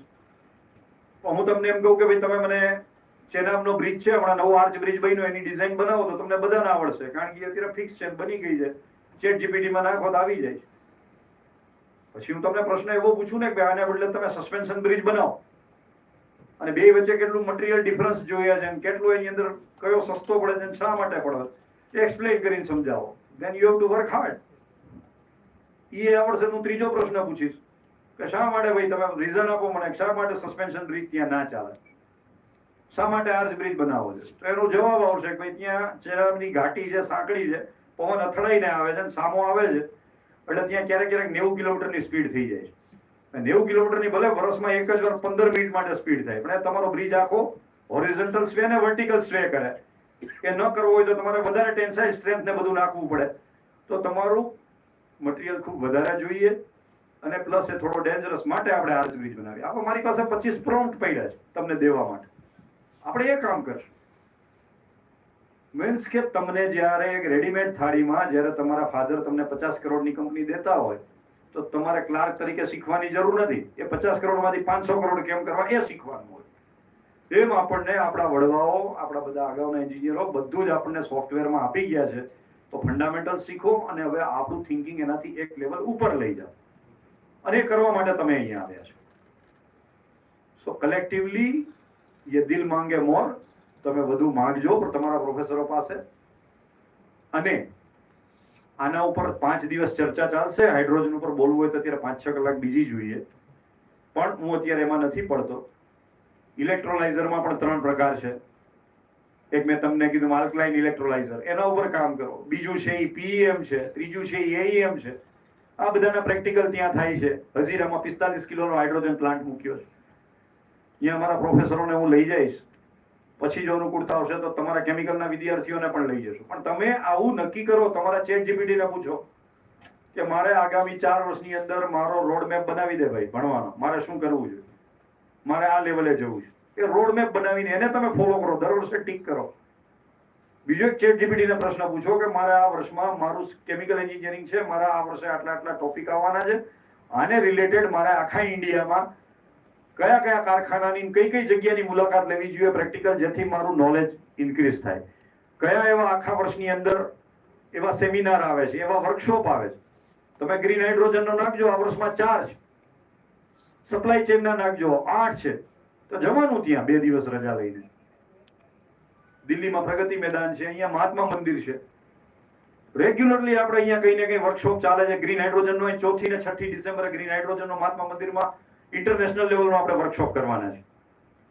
તમામ લોકો હાજરી આપે, કેમ નહીં? તમારા રિલેટેડ ફિલ્ડનો તમારો પાસે 4 વર્ષનો ટૂર પ્લાન હોવો જોઈએ કે હું હાઇડ્રોજનનો કોઈ પણ સંજોગોમાં હજીરાનો પ્લાન્ટ જોઈશ. બીજું, હાઇડ્રોજન ઉપર થોડું ઘણું કામ અહીંયા પીડીયુમાં થયું છે, ત્યાં જઈને કરીશ. પીડીયુમાં મળો, ત્યાં આપણે મેં જ પૈસા આપ્યા છે, ત્યાં આપણે સોલારની પેનલ બનાવવાની ફેક્ટરી નાખી છે. દરેક ફેક્ટરી પાસે કંઈક દરેક જગ્યાએ યુનિવર્સિટી પાસે શીખવા જેવું છે. કોની પાસે શું છે, ઇન્ડિયામાં શું છે, વાય ઓનલી ગુજરાત? પણ તમારો એક દિવસ, જો આ તો એવું છે કે જો તમને ન આવડે ને તો તમે ગમે એવા મોટા ઓફિસરો, તોય તમારા ડલ દિવસો જાય. અને જો તમારામાં તાકાત હોય, તમને તમારું પ્રોગ્રામિંગ આવડતું હોય, તમારી જાતને બિઝી રાખતા આવડતું હોય, તો તમે કોલેજમાં હો ત્યારે પણ તમારો એક દિવસ હેવી બિઝી જાય. કારણ કે તમે તમારું કઈ રીતેના તમારો સમય પસાર કરવો એની સ્વતંત્રતા ઈશ્વરે તમને આપી છે. નોકરીમાં જાશો પછી કદાચ ઓછી મળશે, કારણ કે પછી તો રજા લેવાની થાય, આ થાય તે થાય, રજા મળે ન મળે, ફેમિલીની રિસ્પોન્સિબિલિટી હોય, ફેમિલીના પિયર પ્રેશર હોય. હવે મેરેજ પછી તમારી લાઈફ છે ને ઓલા 4 દડાને જગલિંગ કરતા હોય એના જેવી છે. બધું જગલિંગ કરવું પડશે. Presently you are only with the one ball. તમારે ખાલી એક જ બોલ સાથે જગલિંગ કરવાનું. That is your student life. So use it optimally. અને પ્રોફેસર્સને પણ મારે એક જ કહેવાનું કે હાઇડ્રોજન, રિન્યુએબલ્સ અને એઆઈ રિલેટેડ કન્ટેન્ટ એમાં બહુ મોટો સ્કોપ છે. આપણે બને એટલું વધારે કામ કરીએ, કારણ કે ઈશ્વરે આપણને તક આપી છે. એક સાથે આપણી પાસે 16 કોલેજોમાં 1 લાખ વિદ્યાર્થીઓ મારી પાસે છે. 1 લાખ વિદ્યાર્થીઓને લાઈફ બદલવાની આપણને તક આપી છે. અને વીકેન્ડ આપણામાં તાકાત છે. આપણે પ્રાઇવેટ યુનિવર્સિટીની જેમ સેલરીમાં ક્યાંય જોવાનું નથી, બીજે ક્યાંય જોવાનું નથી. સરકારે આપણને માગ્યું એના કરતા વધારે આપ્યું છે ગવર્મેન્ટ સર્વન્ટ તરીકે. અને we are better than the private university professors in so many respects. આપણે એને વધારે ડેવલપ કરીએ અને છોકરાઓ સાથે એટલું કામ કરીએ કે રિયલી ધે કેન એન્જોય. આ લોકોને બેસ્ટ લાઇબ્રેરી મળે, 24 કલાકની મળે, અને કદાચ થઈ ગઈ છે એના માટે પુરાણી સાહેબને અભિનંદન આપું. એક મારે તમને બધાને કહેવાનું, તમારું ઘડતર છે ને એ પ્રોફેસરો નહીં કરી શકે, કારણ કે that is a one way. અમે તમને આપશું, તમે સ્વીકારશો, ધેટ્સ ઓલ. તમારું ઘડતર થવાનું છે તમારા પર્સનલ સ્કિલિંગ પ્રોગ્રામમાં. એટલે તમે જેટલા પ્રોજેક્ટ્સ લ્યો એમાં 3-4 મિત્રો સાથે રહો. કોઈ કોમ્પિટિટર નથી, બધા કોમ્પ્લિસન્ટ છો એકબીજાના. પ્રોજેક્ટ્સ ગ્રુપમાં કરો, સાથે વાંચો, સાથે ભણો, સાથે જમવા, સાથે રહેવાની તમને તક મળી છે.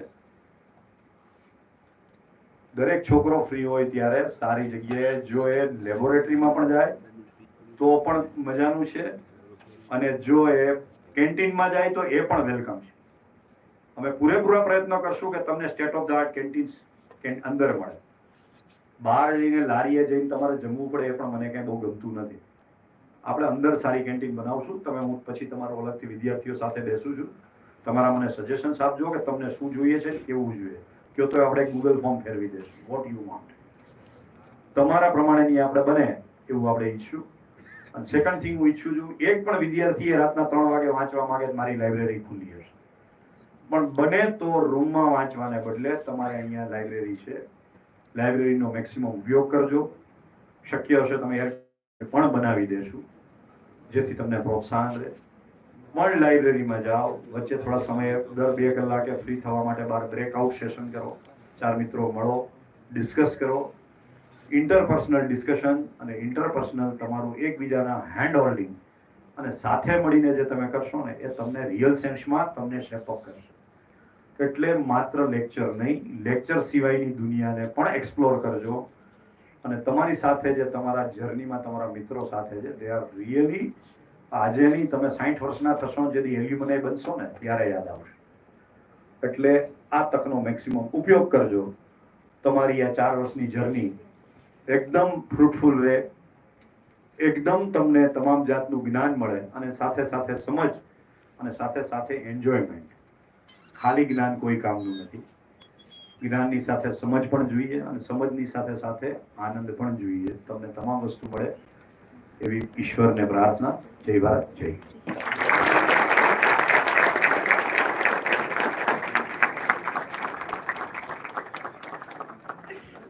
Thank you so much, Honorable Commissioner Sir.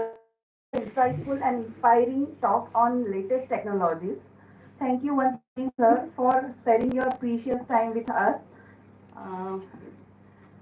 As the saying goes, every effort, no matter how small, adds life to a greater cause. To express our heartfelt gratitude, we invite Dr. Diya Dogaria, coordinator of this STTP, to deliver a vote of thanks and acknowledge all who made today's event a success.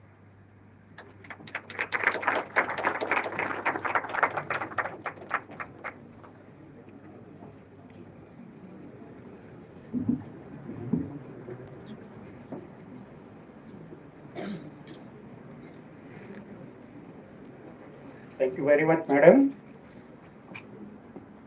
Dice પર બિરાજમાન માનનીય commissioner સાહેબ, principal સાહેબ સચિન પરીખ સાહેબ, રાઘવાન sir અને SN Pandya sir. મને જ્યારે આભાર વિધિ માટે બોલવા કહેવામાં આવ્યું ત્યારે આ STTPના કોર્ડિનેટર તરીકે એક વાતનો ચોક્કસથી ઉલ્લેખ કરીશ કે આજથી લગભગ 5 વર્ષ પહેલા, એટલે કે જ્યારે સમગ્ર દુનિયા લોકડાઉનમાં કેદ હતી, ત્યારે તે સમયના વર્તમાન પત્રમાં એક નાનકડો નાનકડા સમાચાર પ્રસિદ્ધ થયા હતા. એ હતા કે દિલ્હીથી હિમાલય પર્વતમાળા જોઈ શકાય.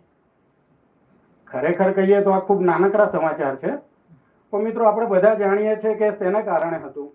તો જેવી રીતે કમિશનર સાહેબે કહ્યું કે આટલું બધું પ્રદૂષણ છે, હાઇડ્રોજન ફ્યુઅલ સેલની જરૂર છે, EVની જરૂર છે, તો મિત્રો આ શું ન કહી શકાય આપણા માટે આ શક્ય નથી?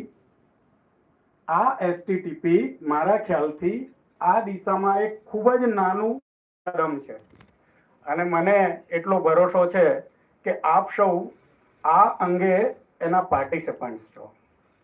તો થેન્ક યુ આ STTPમાં પાર્ટિસિપેટ કરવા માટે, અત્યારે મંચ શેર કરવા માટે. હું આ STTPના કોર્ડિનેટર તરીકે આપણા આમંત્રણને માન આપીને પધારેલ આપણા માનનીય કમિશનર સાહેબ શ્રીનો હું ખરેખર આભાર વ્યક્ત કરું છું કે જેઓએ હાઇડ્રોજન ફ્યુઅલ સેલ, EV આ બધા વિશે આપણને આટલી બધી માહિતી આપી. ખાલી ટેકનોલોજીકલી નહીં પણ કમર્શિયલી પણ આપણને એવું કહ્યું કે 2029-2030માં આપણે કયા લેવલ પર પહોંચવું છે. ખરેખર સાહેબ આટલી માહિતી જો અમને ChatGPT ને પૂછીએ તો એમનાથી પણ નહીં મળે. સાહેબ થેન્ક યુ વેરી મચ.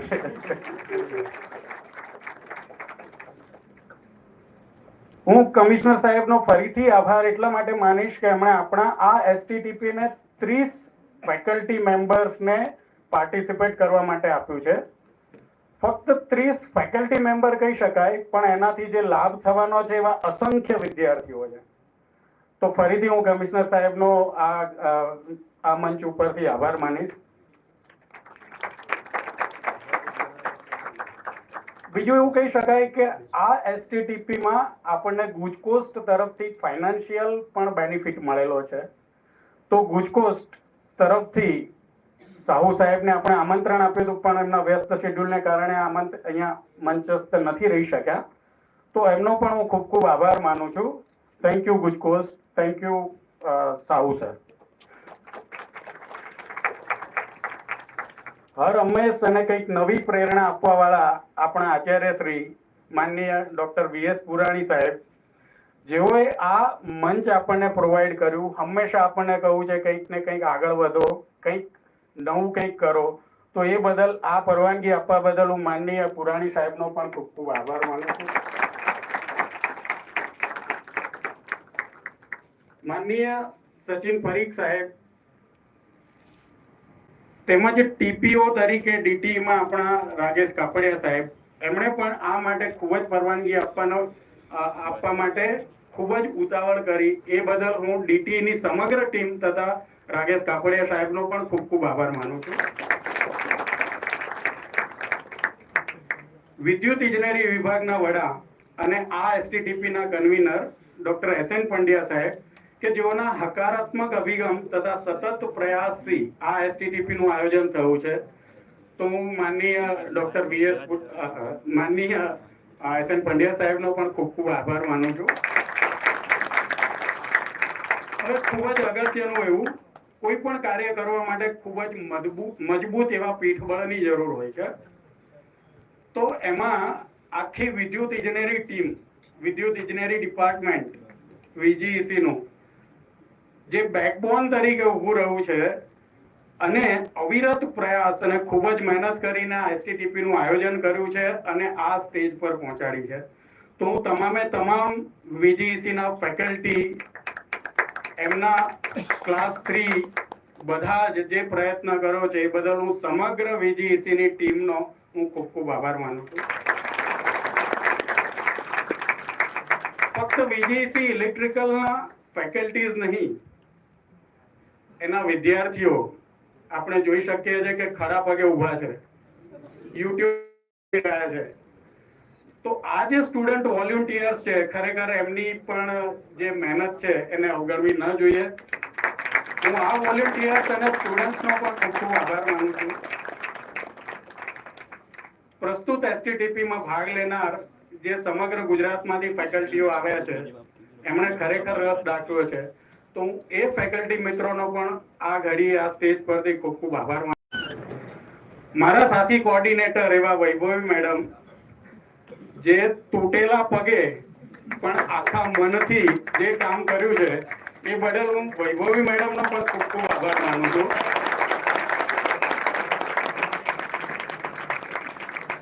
વધુમાં આ એસટીટીપીમાં પ્રત્યક્ષ અને પરોક્ષ રીતે જે લોકોએ યોગદાન આપ્યું છે હું ખરા દિલથી પરમેશ્વરને એવી પ્રાર્થના કરીશ કે આ એસટીટીપી ખરેખર આવી સક્સેસફુલ રહે તે બદલ હું બધાનો ખૂબ ખૂબ આભાર માનું છું.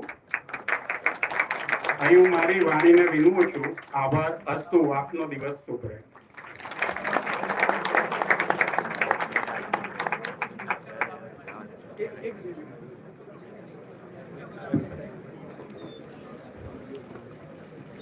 Thank you, sir.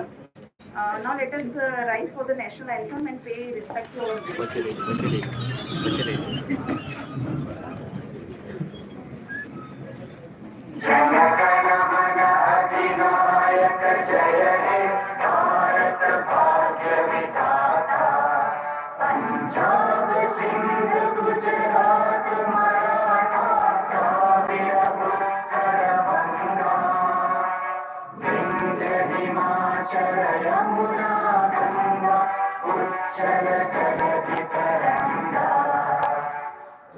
शुभ नामे जागे तब शुभ आशीष मांगे गाए तब जय गाथा जन गण मंगल दायक जय हे भारत भाग्य विधाता जय हे जय हे जय हे जय जय जय जय हे